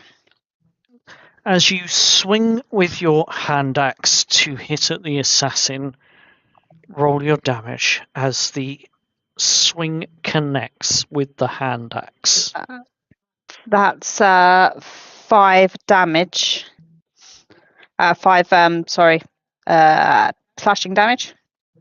Okay. And then bonus action 2 weapon fighting. She's then going to go in for a hit with her dagger.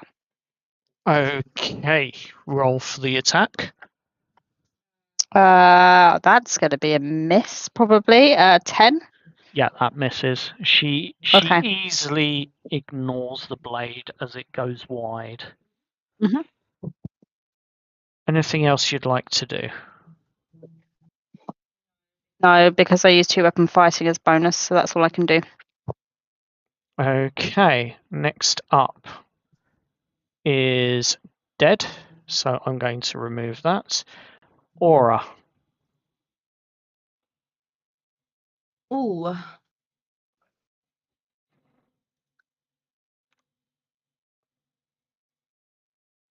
Aura's going to cast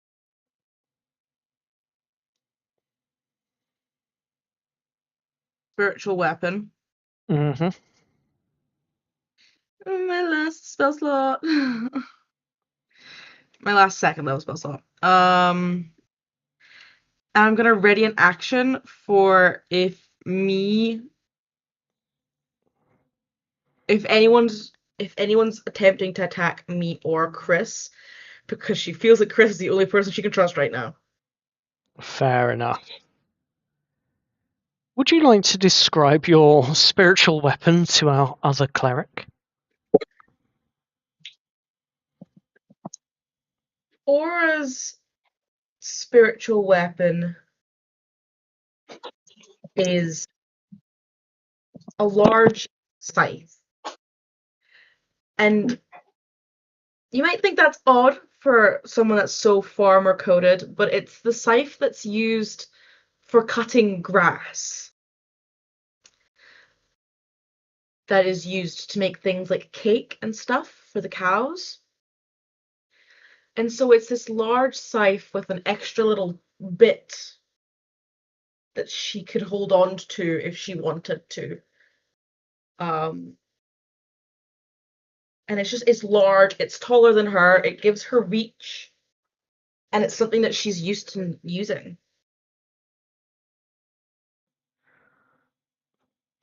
So you see this scythe appear.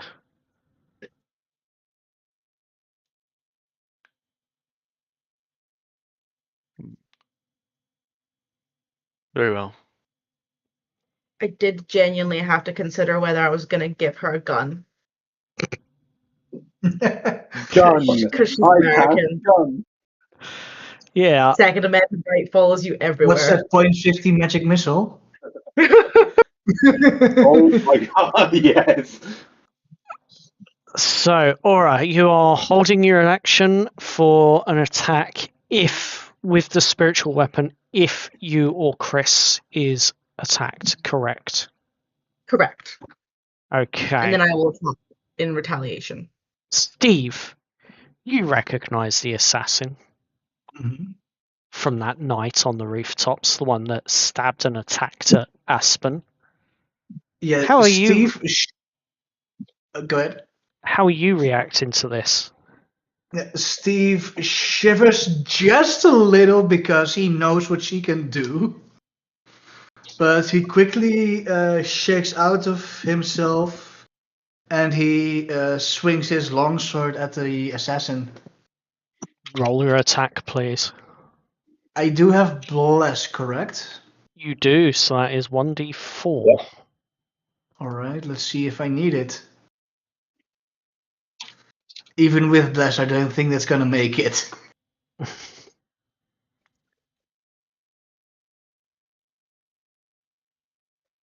That's a 9 total.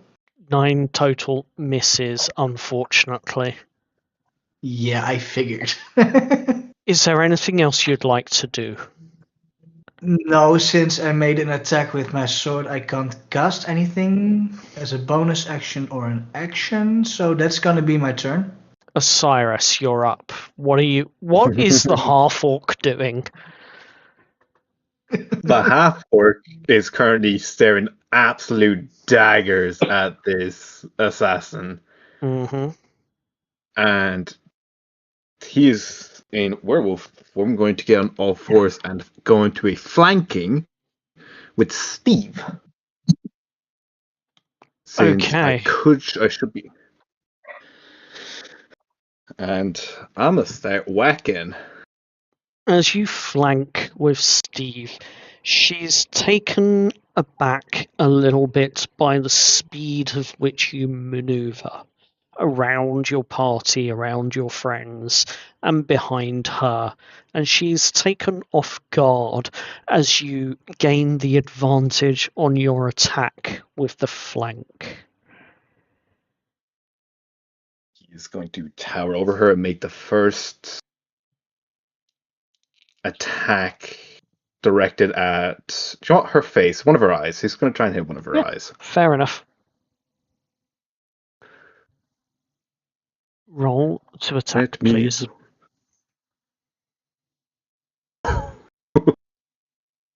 That's a 13 plus 6. That's a 19.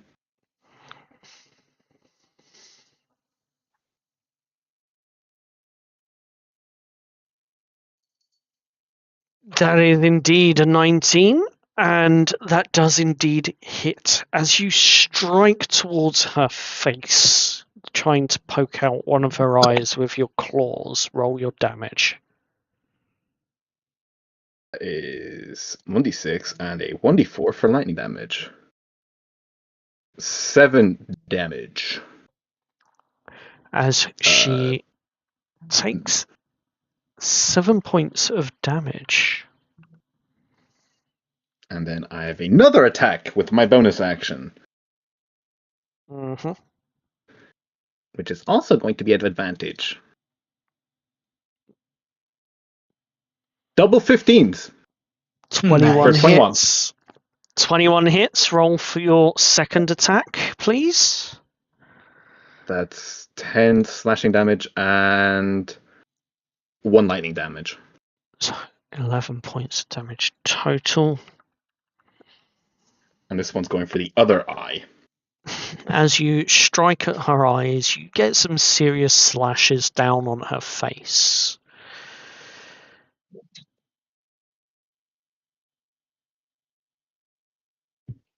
To the point where you're fairly certain that there is blood flowing out of one of her eyes at least.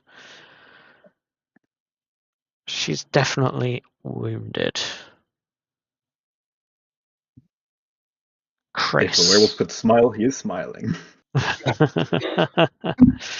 Chris.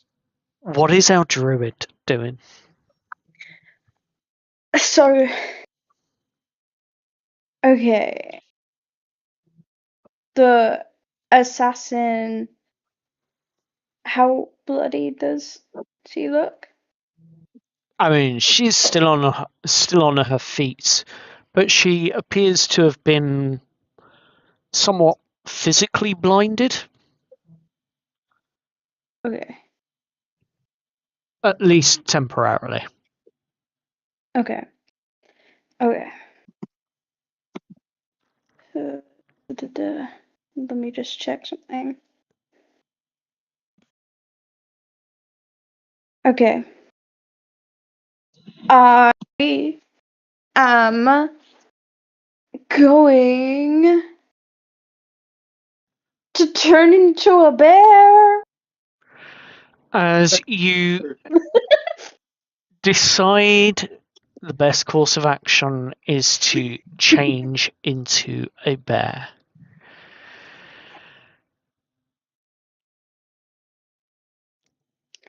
I don't care if I knock shit off the table or whatever. I'm just gonna run, just basically just make sure I have enough space, and then I'm gonna turn into a bear. You have enough space to change into the bear, which I believe is a medium creature anyway, so we'll just carry on with your current token. It's a large beast. Oh, it's large. Okay, that's absolutely fine. We will just adjust your current token then. Yeah. Token settings. Token size large. As you essentially bound around onto the tables, knocking various vials and glasses over, scientific equipment or alchemist equipment, as it were, and knocking it to the floor, glass smashing around you, papers and parchments spraying everywhere and floating down to the floor. You've created a bit of a mess. Sure. Fortunately, there's nothing explosive, but you become Ooh, that would have been bad. a bear, I'm a and bear. you are currently on top of this table, which, oddly enough, is quite a sturdy one. And you are currently behind the ambitious assassin and I'm gonna- flanking with Jess. I'm gonna bite her. Go for it. Roll your attack. As you Nom. chomp down on top of her head, you unfortunately 13. miss, but that is only 1d20, That's so roll fine. again as you readjust your attack. 13. 13 again, And a D4. plus your d4 from Bless. Ah, yes. Oh my god. Sorry, everything is still lagging. I know, it's fine. That's the reason why I said roll real dice if you can. I don't have real dice. Can you roll a d4 for me, please? I can if you so wish. Please. D4 roll. 15. Unfortunately, it doesn't hit. It barely misses. You readjust Okay. and you just barely miss biting her ear. I'm going to use my multi-attack and hit her with my claw. Go for it. Roll to attack with your claws. As you, frustrated with the bite missing, you rear back and you swing your claws down. 22. 22 plus your d4 definitely hits. Roll your damage, please. 5 damage. Ooh. It's a good swing. Roar. You just hear bear noise. Just a bear growl. You guys know what it sounds like. I want to hear it. I can't do it. You can try, right?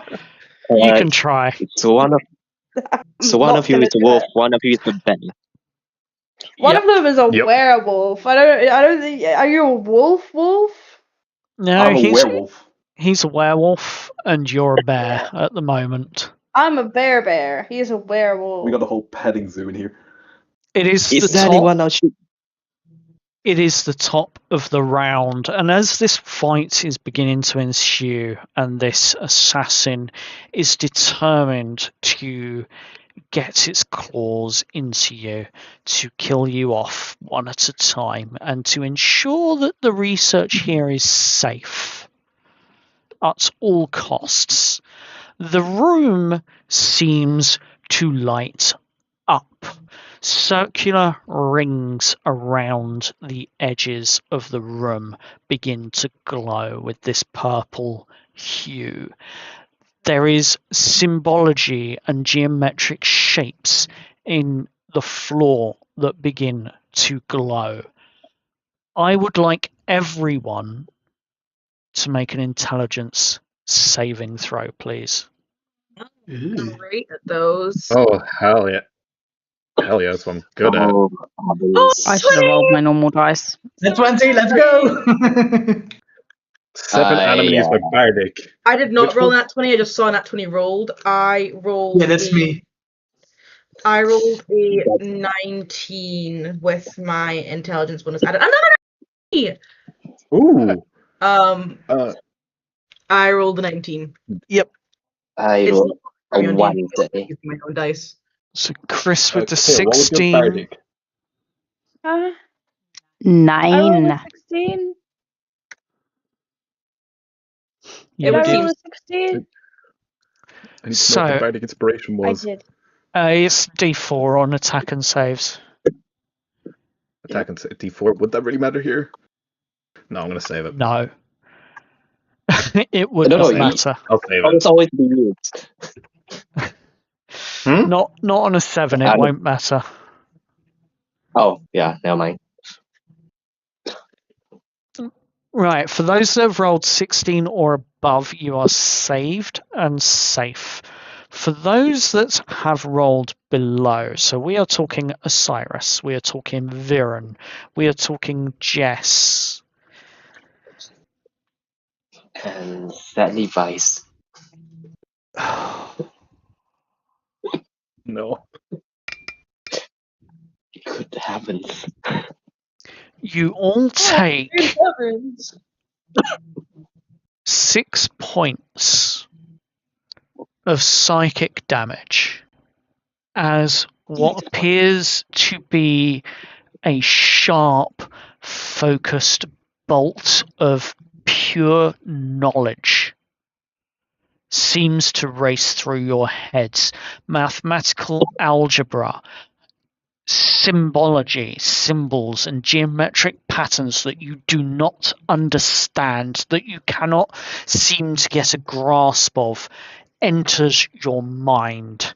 And you don't have the time to focus or sort or understand what this information is as it bursts through. For the moment that you are all aware of this, it feels like a sharp, stabbing migraine. Is that a And Magnus Well, that sucks. Does Ow. Steve get anything with his nat 20? with your natural 20 on the intelligence save, you don't gain any knowledge from this. However, with that crit, what I will say is that there is a chance during your downtime you might recall some of the knowledge. Ooh.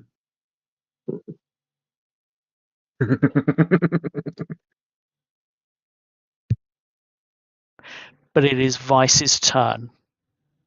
As you are reeling from the agonizing burst of information in your head, shaking it off, what are you doing? Did you know this station is in college? Alright, he's just got to body. You know what? Let's go body the bear now. So the bear gets another D8. Uh-huh. So that means another consume, then just mark that off. So that's 2 stacks down. Yep. You have bardic Have 2 more. inspiration. And then we're just going to try and squeeze ourselves over here. If I could move the token. He's just trying to flank over the assassin. Yep. Which is absolutely fine. You squeeze through the parties, you manage to dart around them with relative ease. There's enough space for you to swing behind Jess and get in and find a gap to essentially surround this assassin. Alright. So as a bonus action, he's just going to use an arm strike to actually try to grapple the assassin. Okay, this will be a contested check. Athletics. Oh, I'm sorry. You're using. Oh, I'm sorry. You're using 2024 or 2014? I tend to play with 2014, but it's fine. Okay. This either way, this is a contested check, and I believe you are using your strength or athletics. Yeah. Let me just roll the athletics and because 24 needs an arm strike first, so let me just roll instead. Yep.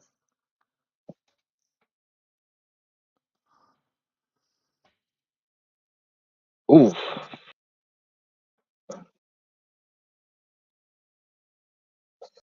That's it roll.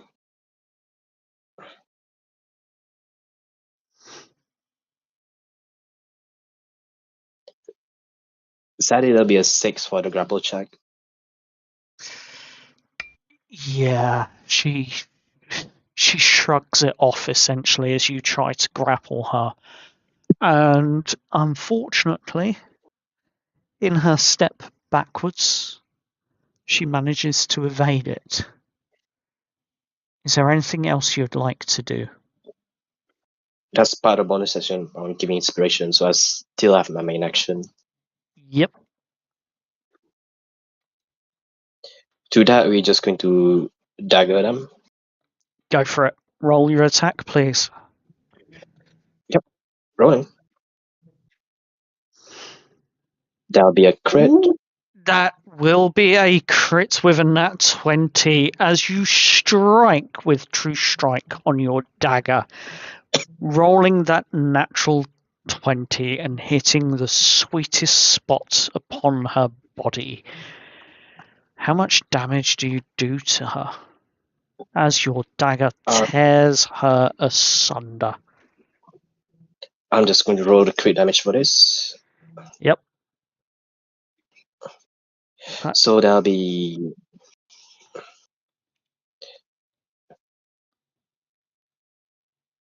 8 plus. Let me just.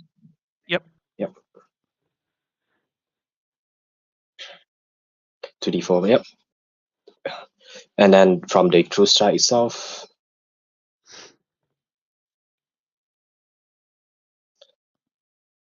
roll. That's another 5, so that's 17 damage radiant. As you strike her, ripping her skin open with this radiant energy coming and pouring from your blade. You see her shake ever so slightly, quaking ever so slightly in her boots. As it is her turn, she is breathing heavily. She is blooded. Her first action is going to be to strike the threat that she's just realized with her blade, her poisoned blade. Why has it done so many rolls? Poison blade misses as she swings wildly in her now faltering state of being. Her second attack as she brings it back round to pass at you. Why is it automatically rolling everything now? 19 to hit as she brings the blade back down across your chest. 19 to hit. And he's also going to use his reaction to be petty about it. As fire erupted from him and back to her. Okay, we'll get to that in a moment. I'm also going to need a con save from you. As you are struck. The first one. Alright, First one will be poison. That'll be 13 plus 2, that'll be 15. 15 saves. Okay. So you are not poisoned. So you only take the 8 points of piercing damage as the poison tries to take hold in you in a new wound a second time and fails.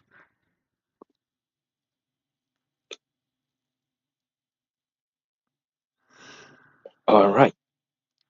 What's the damage? What's the attack and damage on the fire as it retaliates with a hellish rebuke? There'll be a dex 15 from this, half on a save. That's a 23. Yep. So there'll be half to 11. So 6. Okay. She is going to, as it's the end of her turn. Oh, so sorry about this. I need to roll for the concentration check. Yes, 10 you and above do. should be good. Yep. Oh, bless. Mm, Oh, And no.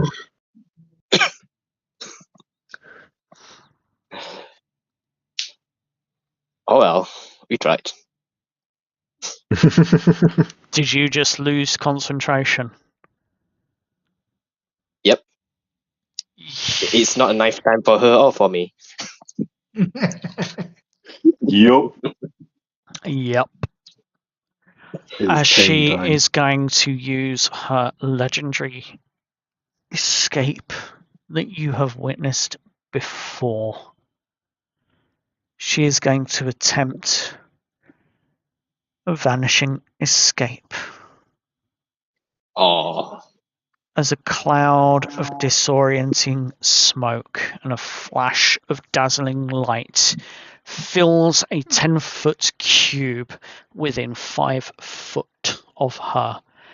Each creature within that area will take 2d8 psychic damage unless you roll a wisdom save, in which case it will be halved. I need a wisdom save from everyone except Viren and Aura, please. all right. The Timora, two people who are good at wisdom. 23. Jess no, saves. Steve save. Osiris fail. Fuck me, You man. said I don't have to roll, correct? That's correct. You don't have to roll. You are outside of the range. Teehee. right. You know what, Lady Timora? You lucky. Oh wait, do I need to roll? What do I need to roll? Wisdom save, please, Chris. Okay. Oh wait, the bear has good wisdom. I've got good wisdom. it's a And bear. hopes. Do we not get attack of opportunity? Nope. 18 saves. Osiris, you will take the full damage of 8. Everyone else, you will take 4 points of psychic damage as the assassin puts this distraction up, dazzling and smoking out the area with a fizz. There is a sudden chill in the air, and she vanishes and goes invisible. Sorry, can I clarify? Those who saved still take 4 points. Yes. Crap. Okay. Oh. Oh, no. This is bad. Now, she has just moved out of your range. For those that actually saved, I will give you the attack of opportunity on her. All right. So Just quick to we will start with Jess. Excellent. I'm going to swing my Standard hand attack. axe. Yep, swing your hand axe. Come on. Oh! That is a miss. Steve, Yeah. you get your attack of opportunity as she turns invisible. You saved, so I don't think that's gonna hit a 12. nope, that misses. Osiris, you do not. Chris, roll your attack of opportunity with your claws or bites, either or. Right. Brr. Oh my god. Sorry, it's taking me a while. Again, it is It's okay. extremely laggy for me at the moment.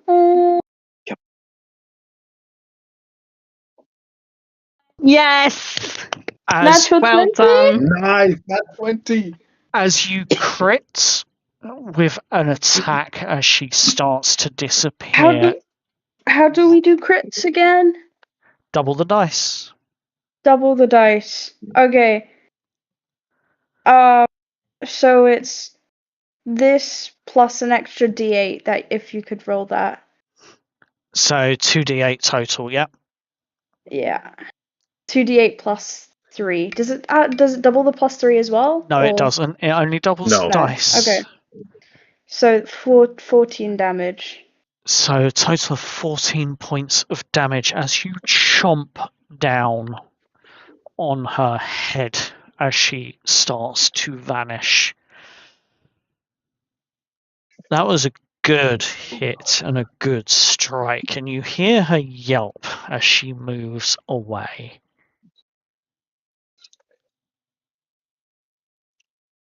Until the end of her next turn, she is invisible for now. Viren, it is your go.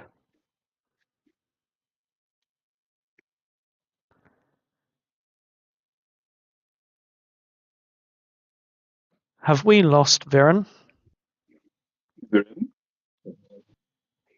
Goodness, my microphone is muted. I apologize. Viren would not have seen her go invisible, is that correct? She was covered by the smoke? You would have seen that she disappeared in a cloud of smoke. You would have heard a little yelp as she was bitten. Could But I you would roll not. a perception, maybe, to track her? You can certainly try.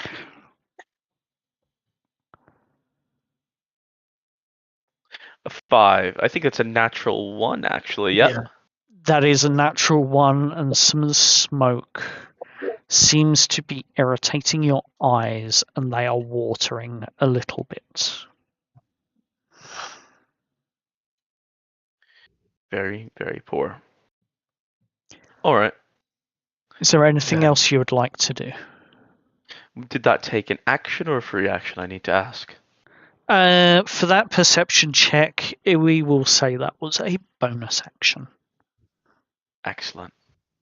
Then for now, I'm going to use a 3rd level spell slot, Animate Dead, on the killed wizard.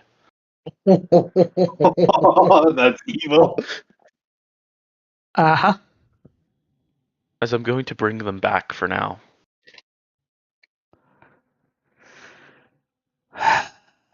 That will conclude the end of my turn. Bringing them back. And having this creature under my control. I don't believe they're able to immediately act, though. No, they will not be able to immediately act. Let me find Excellent. the correct mage for you. You will see Viren sort of lean down next to the corpse of the mage. As he'll put both hands on his chest, the topaz and ruby gems glowing once more brighter than they had prior. As with a small chant, he will bring life to what was killed by you all. As he's used his last 3rd level spell slot.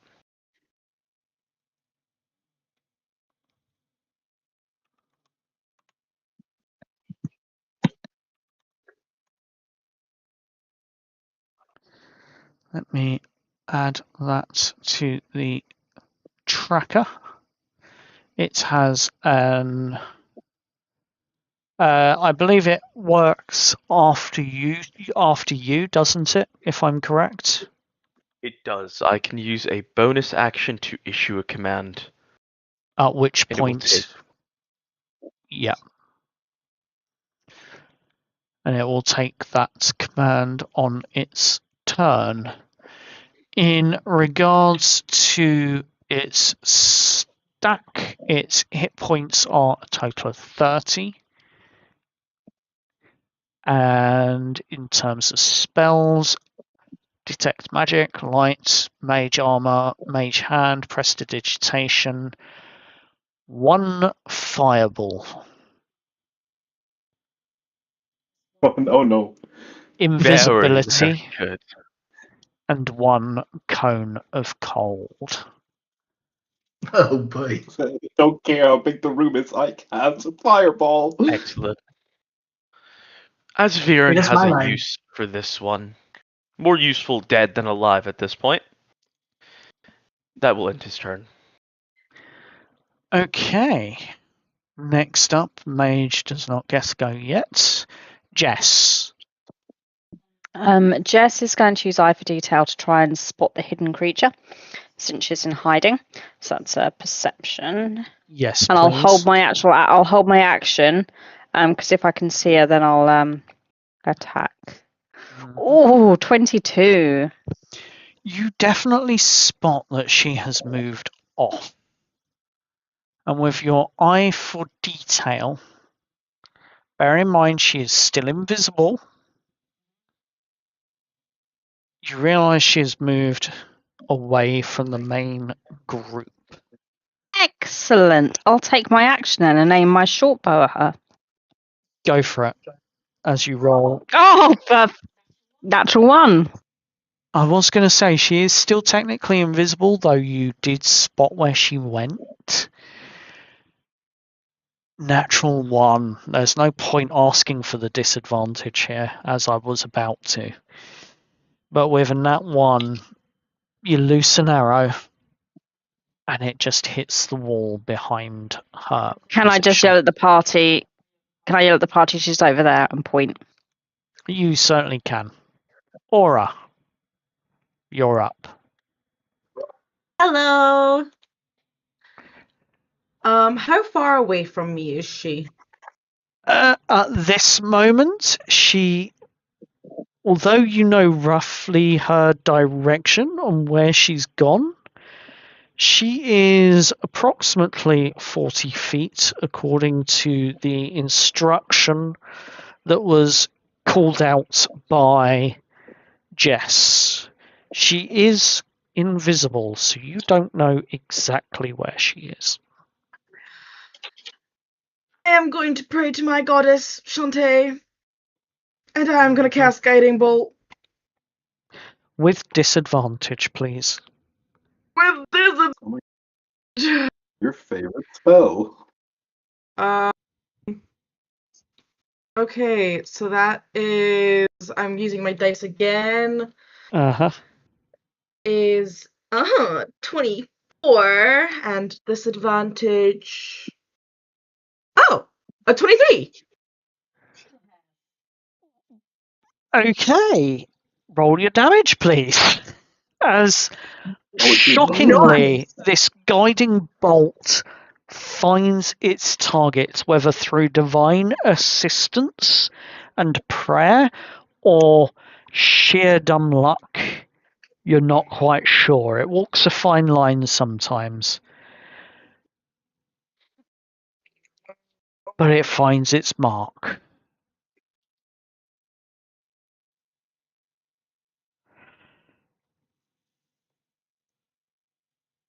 That's 23 damage.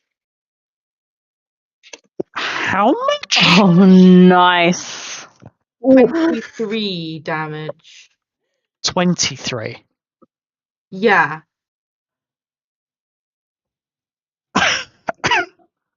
It's 5d6. You broke the DM.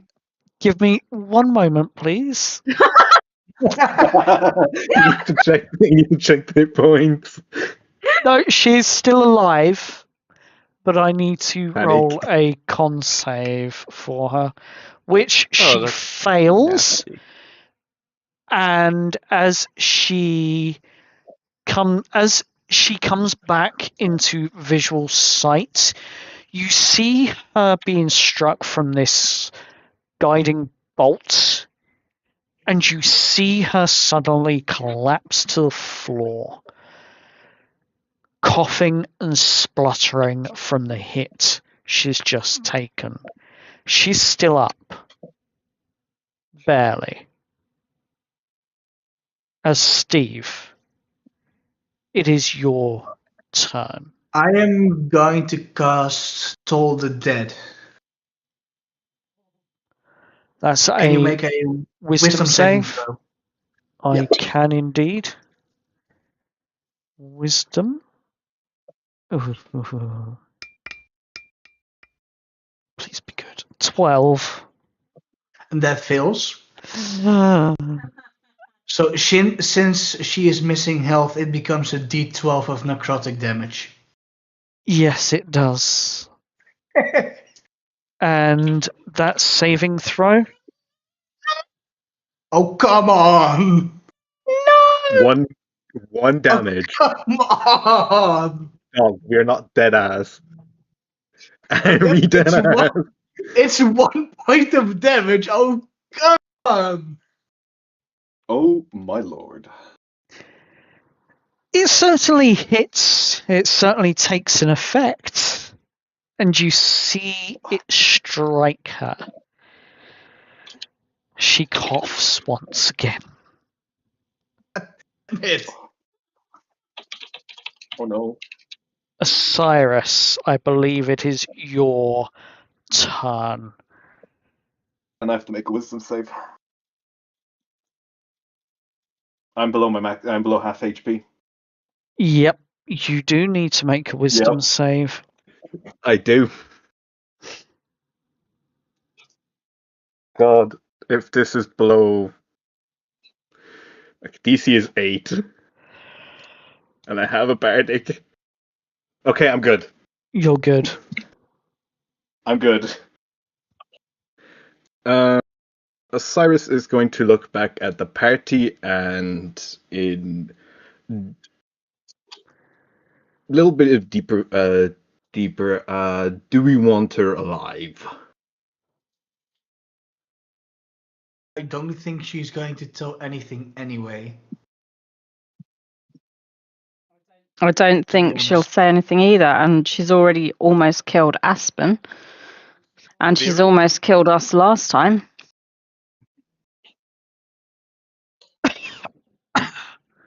She's So you guys coughing. draw the line. I'm going to start approaching her. Okay. Viren's gonna say, let her live. Let her live? For what reason? More useful.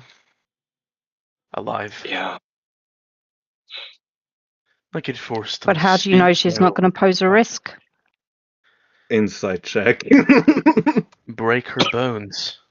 As you roll an insight check, is that against Viren? Yes. Alright.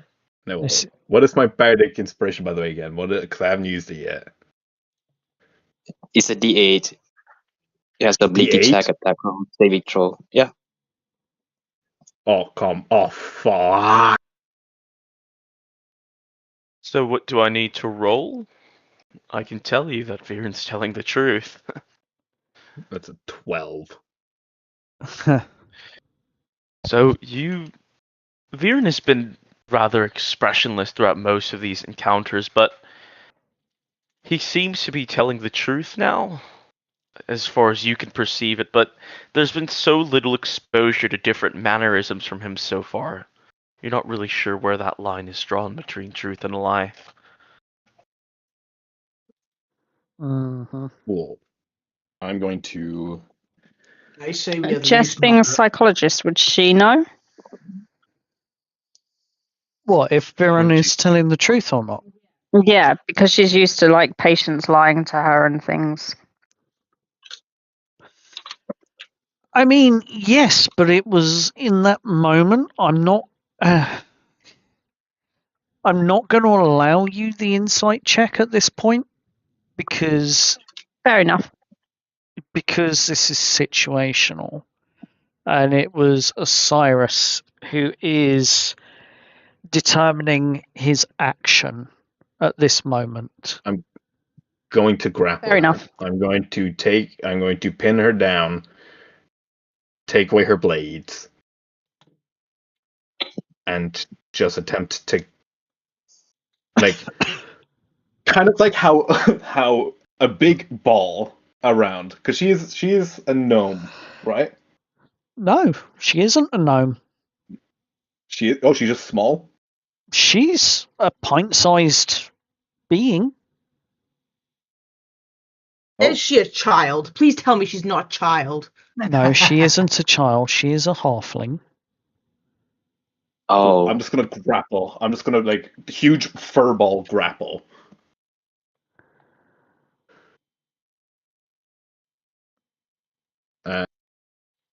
She will just shrug you off. I've not rolled my athletics yet, but She just shrugs it off. Yep. Legendary resistance. Legendary action, sorry. Well, she has yeah, a one. legendary resistance. She gets 2 per day and she had 1 left.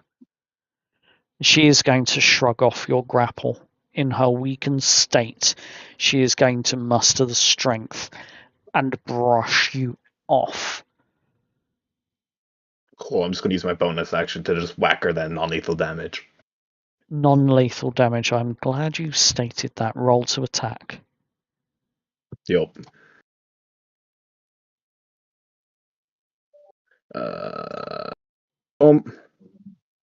Dog, are we serious?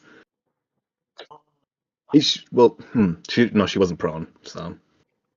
No, she was prone. Oh wait, guiding bolt though. Yep, Oh yes. And guiding bolt, so I do have advantage. you do indeed. 14 does not hit. Yep. Her Okay, AC right. is 16. You strike and smack her on the back, but it doesn't get through the armor. Cool, I'm just gonna stand in her area so in case she tries to run. Chris, as a bear, it is your turn. Yes. So she's now like invisible. No, she's visible now, very much so. Visible. Yeah, okay.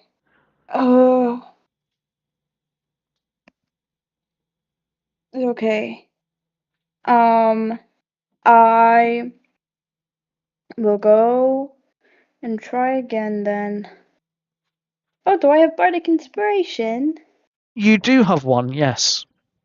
Yippee! Yeah. Thank you. It's a D8. I will hop off the table and go over here.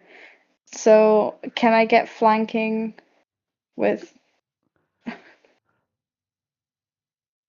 As you head over towards where she is currently prone and on the floor, you would have the advantage from melee attack anyway. Okay.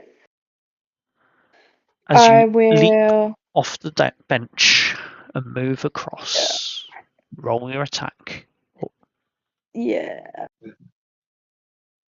What can I use bardic inspiration with? Attacks or saves? Okay. And ability checks. And And ability ability checks. 18 hits. Brilliant. Please roll your damage.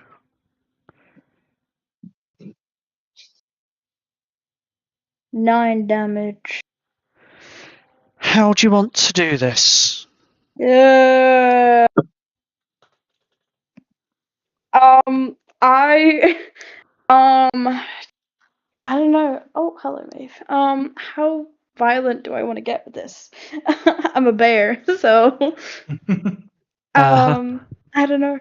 I feel like I kind of bounded off the table, just like basically knocking off anything and everything off of those tables as I was just like bounding off of them and just leaping down and just basically jaws open and they basically just clamp down and I end up getting like right in the middle of like her shoulder and neck and I end up just ripping a chunk off.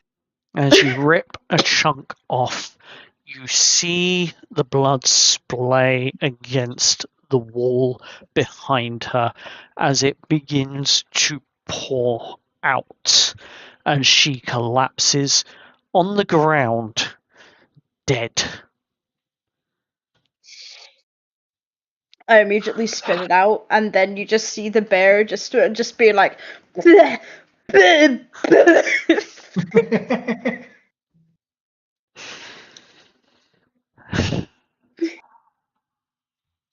And all that is left is a room that is beginning to pulse once more. What does that mean? I need an intelligence saving throw from you all, as it would technically be the top of the round, Oh no. but this will be the last time. Ian, why do you hate us? Why do you hate us? I rolled a 14. I rolled a 9. 16. Should- I need a 16 or above to save. Steve, you've Oh, don't be saved serious. again. Jess, you failed. Osiris, you failed. Chris, Oh, what? you failed. Viren, you failed. What are Intelligence. above to succeed? 16. 16. 16. I You were just off. you might see, I guess, Vice just, drops down now. As I roll. How much damage? Yeah. Oh god. Bear with me as I work this one out for you all. It Oh, no. was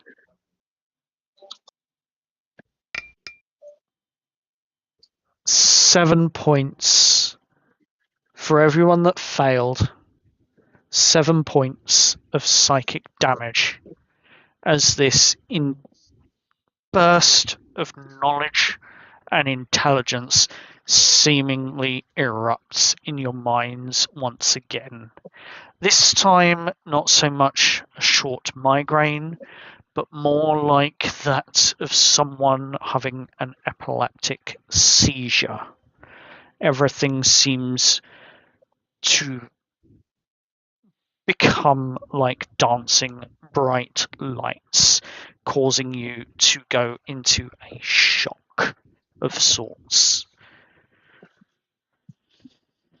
For a brief moment, and then the room fades once more. As you look around, has anyone fallen unconscious from that last blast? How much damage Cyrus. was it Not again? quite. 7 7. points.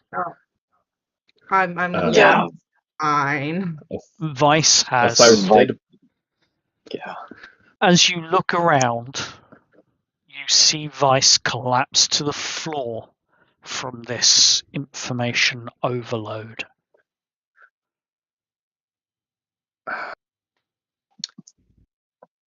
Cyrus did collapse, but relentless endurance. I'm at 1 hit point. He falls down and then Yes, back up again. de-transforms but I was still on the floor. He just looks up like I'm alive-ish. Are we still in initiative? Nope, you are now out of initiative. Viren, as you are looking around, you're familiar with this sort of thing, and you see in the center of the room a crystalline pillar of obsidian.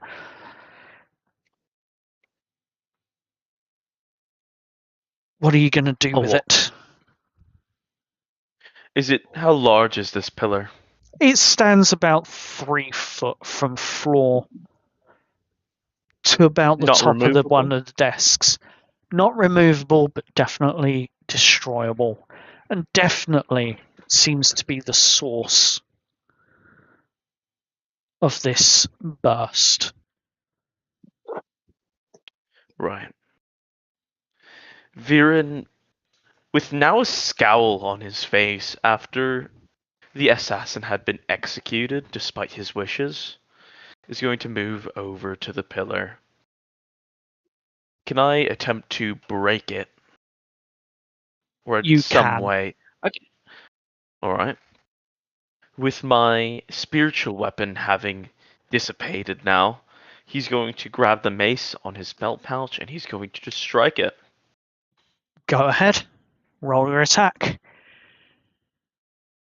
A 19. Definitely hits square and true smack in the center. Roll your damage, please. 7 bludgeoning damage. Which is what I needed to hear, because bludgeoning damage is what it is weakest against. So for a total of 14 points of bludgeoning damage, you deal more than the necessary amount. As you strike it, the obsidian or the black glass pillar that's standing there behind the desk shatters behind the weight of your mace. And the room goes silent apart from the sounds of your heavy breathing and your rapid breaths and the unconscious Vice on the floor. Aura is gonna run to Vice and cast. She's just gonna cast. She's only gonna have one spell slot at the end of this. She's gonna cast Cure Wounds on Vice, and then she's gonna cast Cure Wounds on. Oh my goodness, the name is slipping me. Osiris. So Vice, you heal. Oh, max healing, so you heal 15, and Osiris, you heal 10. Thank you. My dad, Capital Mala can make it for dinner tonight.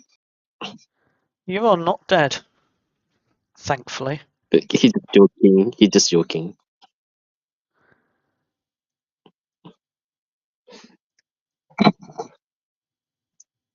That sucked. Ah, my head. Is it still pulsing? I would say it is still buzzing a little bit. But I mean, the room.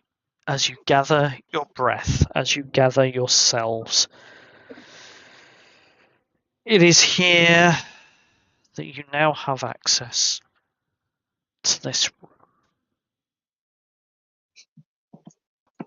And all So, the Viren, yes. what are we looking for? Zvirin has currently walked over to the dead assassin and is checking for any signs of life still worth saving, which I assume I find none. Nope. There are none. With a frown on his face, he's going to lift his foot and prepare to crush their jaw like he did to the rest of the dead. Mm-hmm. If no one is to stop me. Aura will stop him. Yeah, no, I'm gonna step into this now. Alright. What are you doing? You wished her not dead, and now you're going to crush her jaw? She was more useful alive, but now that she's dead, I'd rather prefer people don't use it against us. What do you mean? The dad should not be able to talk. They can if you have the right skills. Crushing their jaw will prevent that. I'm sure they've scryed us to high hell, but I don't want the personal anecdotes getting out. If at all possible. Aura's gonna look to Chris and to her party and to Osiris, and she's like, am I the only one that thinks this is insane? Am I the only one that thinks this is inhumane? What are we doing here? We killed people. Chris, roll me an intelligence check as you Okay. transform back from being a bear.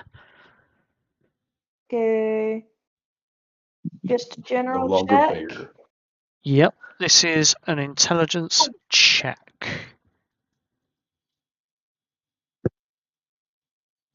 Did that roll? Not yet. It hasn't come through. If you did. There we go. Oh, no, it is. Oh, no.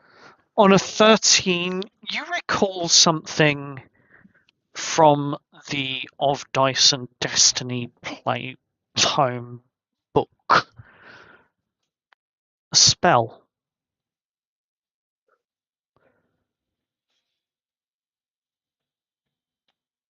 You can't quite put your finger on it, but you know there's something about speaking with the dead. Okay. Wait. Sorry, can you say that again? I for real just like I was locked in on my cat for a second because she was rolling around and Okay. doing stupid things. You remember something in the Of Dice and Destiny handbook about speaking with the dead. A spell, perhaps, but you can't remember the details of it. I see. Chris is gonna. Oh my god. My cat has the zoomies and it's worrying me. She's fine. No. Carry on. my Chris just looks around at the others and is just like, does anyone happen to know any magic that allows them to speak to dead people? Because I swear I read that somewhere in the and then they look at the other the other guys with them and then it's just like Vern and Vice and just Chris just says in the book and then makes a weird Did you face. bring the book with you? It I would be in mean, your bag. yeah. I mean, yeah, but and they're just vaguely gesturing towards Vern and Vice. Viren raises a draconic eyebrow. If you've got the book with you, just check. Whatever. I don't even care at this point. And then Chris opens their bag and takes out the book. As Chris takes out this book from his bag, clearly written on the front of it in a written script of some kind that's unfamiliar yet legible to our common language, are the words of Dice and Destiny.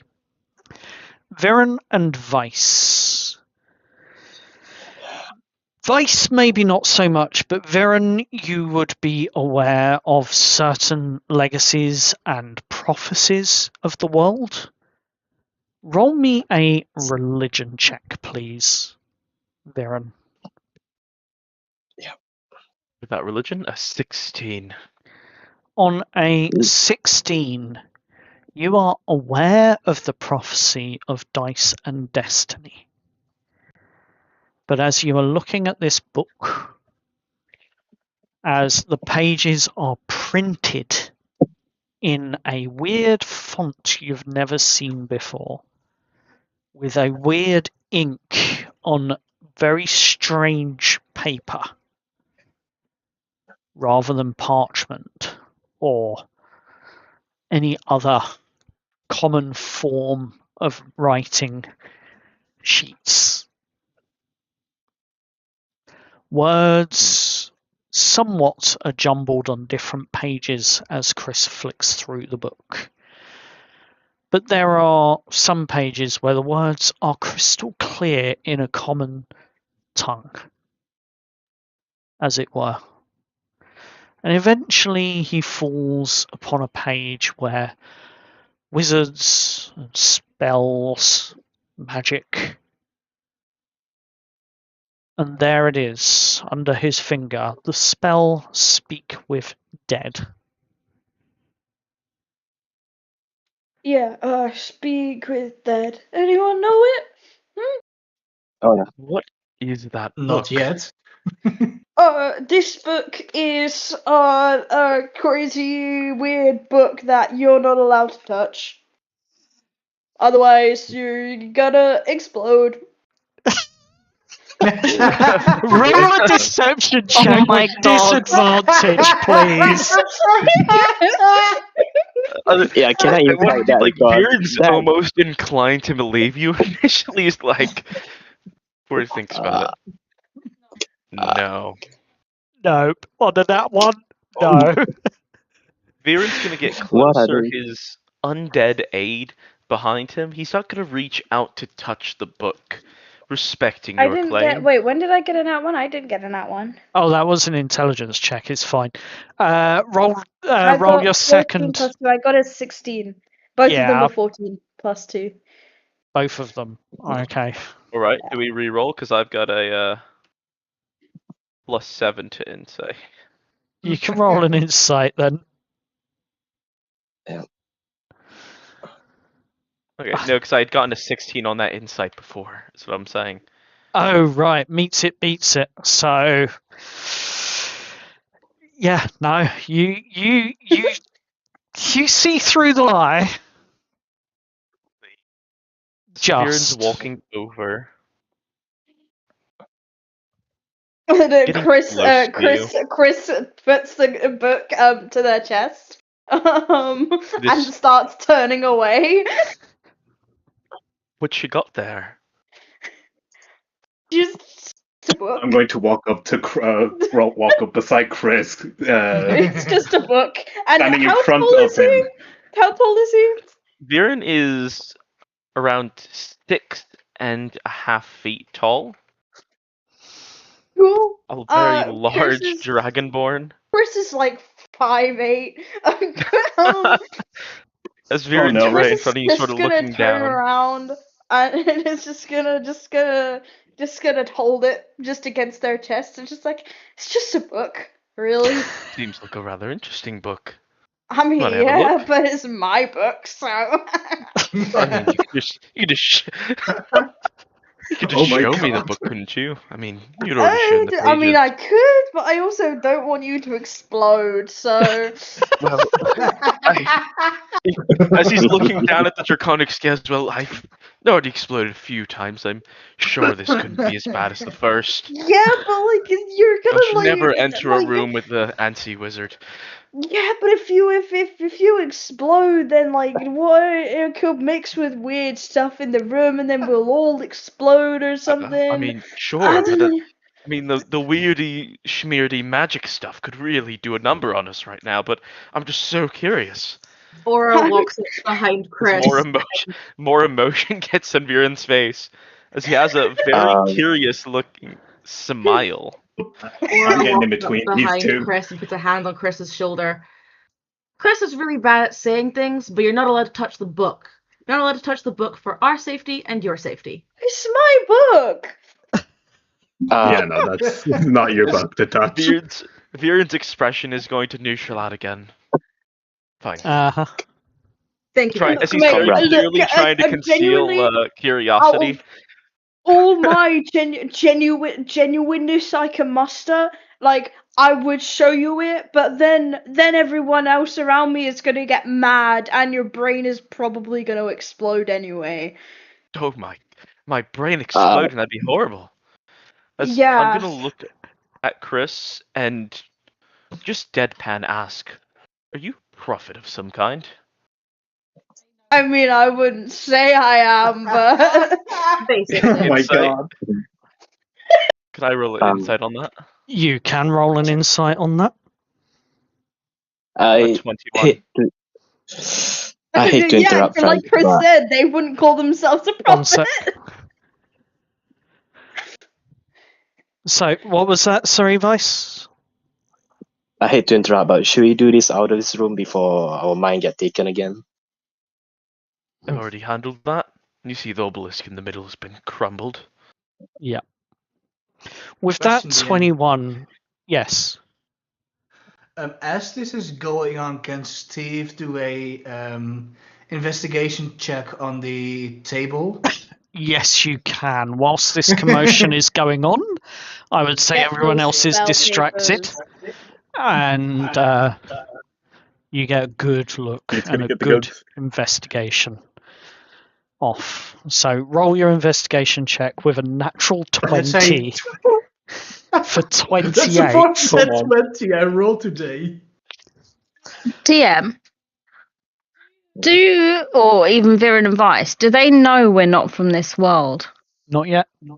Ah, cool. That's why I'm That's what doing Troll this. is. So Vance was That's told why you I'm that doing this, thing. Jess. back to Yeah. the insight check of 21. Chris. Yeah, like Chris said, they wouldn't call themselves a prophet. But you wouldn't not call yourself a prophet then. What's that mean? You would see in his micro reactions on his face that Chris is aware that he has been told by someone before that of Dyson Destiny is a prophecy to come true. Though vague in what he was told, you see an awareness of the prophecy and the knowledge of it in him, even if there is no understanding. Dude, And I guess I am a prophet. That's what you discern from his micro expressions and his reactions. A very, very big toothy grin is going to wash across Viren's face. Chris just gives a smile back, but with slightly concerned eyebrows. I knew I did right to choose Oh, you all. Very, very good. You have done a very great job.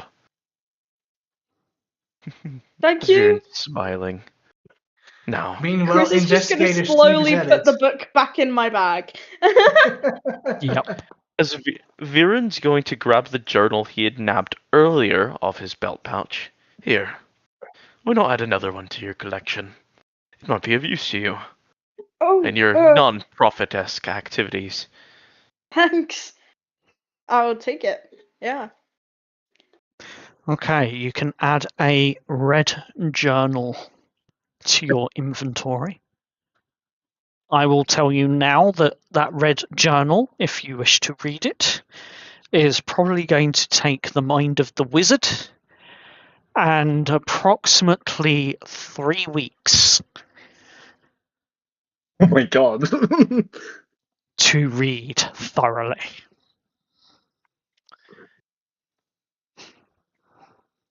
Where's the key mind fiend when you need it? As Who gave Viren's me going to that? look, Viren. Viren did Yeah. a gift. Mhm. Viren's red journal. As he's going to look over to the rest of you all. You'll have done well by me. Take whatever spoils you need. The research here is potent, but not of use to me. And as for the gold, reaching into his satchel and pulling out a hefty bag of coin, he's going to hold it out for whoever wishes to grab it first. For a job well done, for all of you. I heard you all want entrance into the city. Am I wrong? You're not wrong. Steve but is our what- guy I with the think money. Yeah, I think Steve is a Yeah. designated wallet. Cyrus will take the money and bring it to Steve. Then come back. Yeah. Then come back. What the hell was that? Here's your. Well, there's your Why are you path so to the interested in that city. book? So interested in that book? What do you mean? You approached them. I mean, hey, look, man. If Is you there want a- to risk getting your brain exploded, then come find me later, okay? Then I will read out the book, or I will show you the book. Right. I'm very interested in getting exploded. Should be the better than the 3 times. But you really ought to be careful. I think Chris was your name. You'd really Yeah. ought to be careful showing those things out abroad. Especially in rooms where they're actively scrying. Mm-hmm. Oh no. Oh no. Now, Here's the coin. I do bid you all a good day. If you all need assistance, you're free to contact me, though I doubt you agree with my methods. I'm very happy with what you all have done. If you all need more coin, Sorry, go on. you know who to contact. If you need information, I might be the best option you have. And once again, do try to conceal yourselves a bit more. It was not hard to watch you all over the past few days, nor was it too difficult to decipher what you were carrying there, Chris. You will really ought to be more careful with an entire group trailing you. This fight was this difficult when we had come to hunt them. Imagine the fight after they had prepared to hunt you all. You all have just given them information so easily. So do be a bit more careful, please. It'd be a shame to see you all pass too quick. As you say this, Just frowns a bit out at that. and begin to turn to walk out, I have one question for you. Do you now follow through and crush the jaw of the assassin, or not? Viren would. No one has proposed a viable argument, unless the three around him want to physically restrain him. None have proposed a vital argument other than morals. But this is not a world where your feelings can take hold. This group tried to kill us, and they'll use everything they can to succeed next time. As I will crush her throat. You all hear the crunch of the bone beneath his boot before he turns and walks out the room, leaving the rest of you alone here. What did I get Essentially. with my net 20 investigation? We'll get to that right now. Alright. As you are the only one not distracted by the rest of what's going on, you're skimming through various research notes, various books, various geometric shapes that have been inked onto various different bits of parchment. You're looking at the various resources in the room. You're looking at the broken and shattered shards of obsidian or black glass that lays on the floor where it's been struck by the mace. You are looking at all of this information and trying to piece it together. And as you find certain different bits of paper and parchment, you find one that looks to be a cipher key. This. Oh no. A wheel on top of a wheel on top of a wheel that you can turn to various different symbols to then unlock a message from other bits of paper or other research notes. Things that seem to not make much sense, you would quickly work out with this cipher key might make some sense if you can write or figure out the correct combinations. You find various different gems, rocks, stone, crystals, small shards of black glass, slightly larger ones, dotted all over different benches. More importantly, you find a drawer with 3 trays in it, and within each of those 3 trays, one has a black glass residue, fine powder of black glass. The next has a purple residue powder in it. Not sure what that is. The next one has a green residue powder in it. Once again, You're not too sure what they are.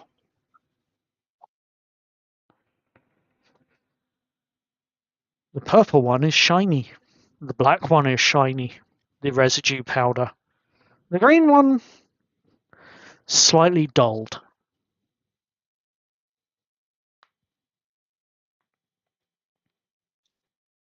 But with all these notes, what are you, objects and items, are you gathering them all up? What are you doing with them? Yeah, I'm gathering like Stevie's like making a collective pile of all the notes that he's found, lays them like in asymmetrical order, like in order he found it, Mm-hmm. and he tells the others what he found. And hey guys, I think I found something. Yeah. What'd you find? Well, I found uh, the obsidian shard residue, Okay. and I found 3 other powders. A purple, a green one, and No, that's it. There's the black glass powder. There is the black purple glass. powder. And then there is the Good. green dulled powder. Yeah. So Yes. Alchemical supply knowledge. Do you have it? That's what I was waiting. I do have my supplies with me. Hmm. They're in my bag. Then I will allow you Or do I to just have roll. proficiency in it? I think you Let me you check. might just have the proficiency with it, not the expertise. Is there any chemical supplies I can use around here? You would find a few. Okay, I'll use those to determine what that is. Okay. Well, the first one is black glass powder, literally a extremely finely ground powder. The second one, the purple one, roll an Arcana check for me with your proficiency Yes, bonuses. Already am proficient in it. That's Mhm. athletics. That's not the right one. Yep, no, we're not doing athletics. Arcana on a 14. Purple residue you've not come across before. You wouldn't understand it necessarily. Okay. You see that it reacts to a couple of the liquids that you find dotted about this place. And you're not sure what the liquids themselves are. But you take what looks to be a slightly white, not white, a cloudy liquid from a bottle. And you take a small amount of powder. You put the powder into one of the glass vials that you find laying around in this research lab. And you begin to mix it with this white cloudy liquid. Just the smallest of amounts and the smallest of drops. And as the liquid hits the purple residue, you notice it has a slightly violent reaction, not enough to break the vial, and then turns from a powder to an ooze-like substance that seems to react and want to swell up out of this vial of its own accord. It's too small for it to really do much or do anything. And it's kind of trapped within this glass vial. What are you doing with it? Just gonna hand it. Just let's see. Look at it.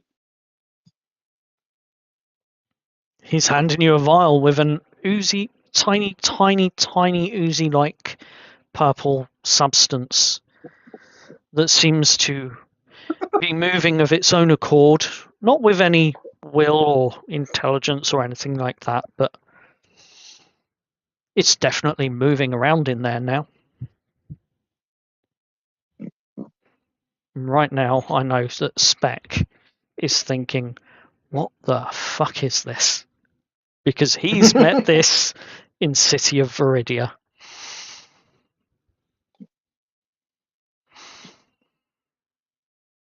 Steve. They shouldn't be here.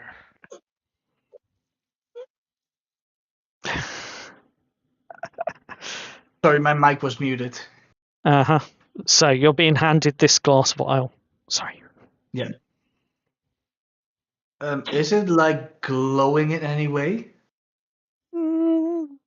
It's giving off a purplish hue of light, but not much. It's too small to really give off anything major. Can I try to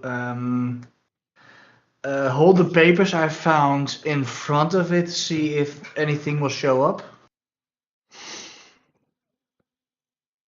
You hold the papers up in front of it. Are you actively trying to read them? Yeah, Okay, roll an investigation check for me, please. gladly. Oh, come on, think outside the box. You got this, Steve. Let's say 24.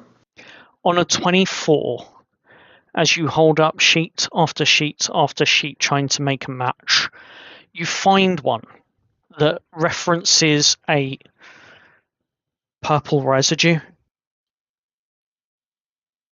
Magical waste residue.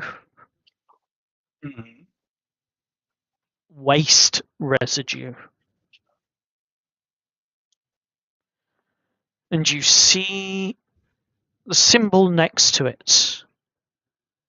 Then on the next line, embalming fluid. And another symbol next to it. And then underneath that, you start looking and seeing an algebraic formula with both of those symbols in it.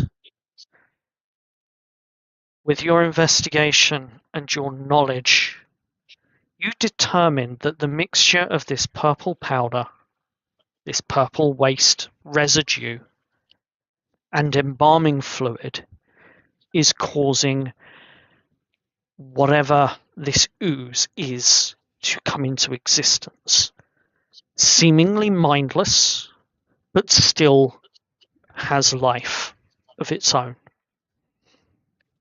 Mindless, no will of its own, just an instinct to reform. And that's what you learn and understand of this in particular.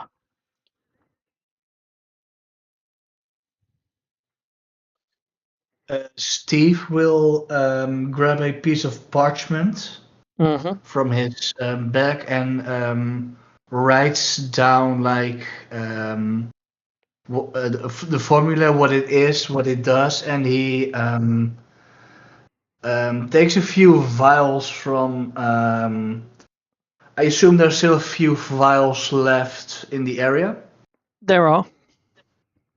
Yeah, Steve wants to separately take 3 vials, fill them with the powders, like separately, corks them, and puts it in his backpack for later study. Okay. You gather the 3 vials with this powdered residue substances in each of them. The rest of the equipment here is kind of valueless. There's not really much else to take or acknowledge even. Maybe a couple of the obsidian shards that have broken off of the central pillar that was there that got smashed. Can we search the assassin for anything? Ooh, that's a good idea. You can indeed. Roll me an investigation for that one, please. Gladly.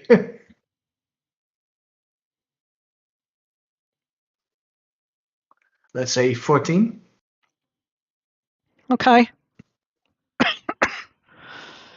On a 14, you find 2 vials of poison Mm-hmm. and a small bag with about 3 gold in it. All right. You also find 2 more daggers that were secreted around her on her belt. Being careful not to touch the blades in case they've already been laced with poison. Steve will walk up to Jess. Hey, Mhm. Jess. Yes, Steve. I think this will be useful for you. And he hands, and Steve hands Jess the vials of poison. Oh, cheers, Steve. I think it should enhance you. Your damage a Brilliant. little. Thank you. DM, how does that affect my weapons? What, the vials of poison? You will need to prepare your blades, but it will add a d8 of poison damage, Oof. Excellent. providing Thanks, Steve. Providing they fail a con save. You have, with the 2 vials, you get 4 days, or 4 applications, I should say. Cool, noted. With that, you will head off back towards Marla's to Quickly rest. before, Yes. can I just take any alchemical supplies or and some of the vials to Yep. like Steve for more research? Yep, that's absolutely fine. You grab what you need from there. Kale. Thank you. Yeah, can I take the guy that they broke the race off earlier? Yes. The guard. Yeah, I just got to stash him in the hideout and call a few of the lantern rights for him for questioning. Fair. That can be its own separate sub-story afterwards, but he gets taken away and you go with them, with the lantern rights and this trussed up guard, and you head off with them to the lantern rights courtyard for interrogations. And that is where we will say goodbye to Kale, unfortunately, as his role is finished here. Bye, Kale. It's been fun. Bye. Bye, Kale. So,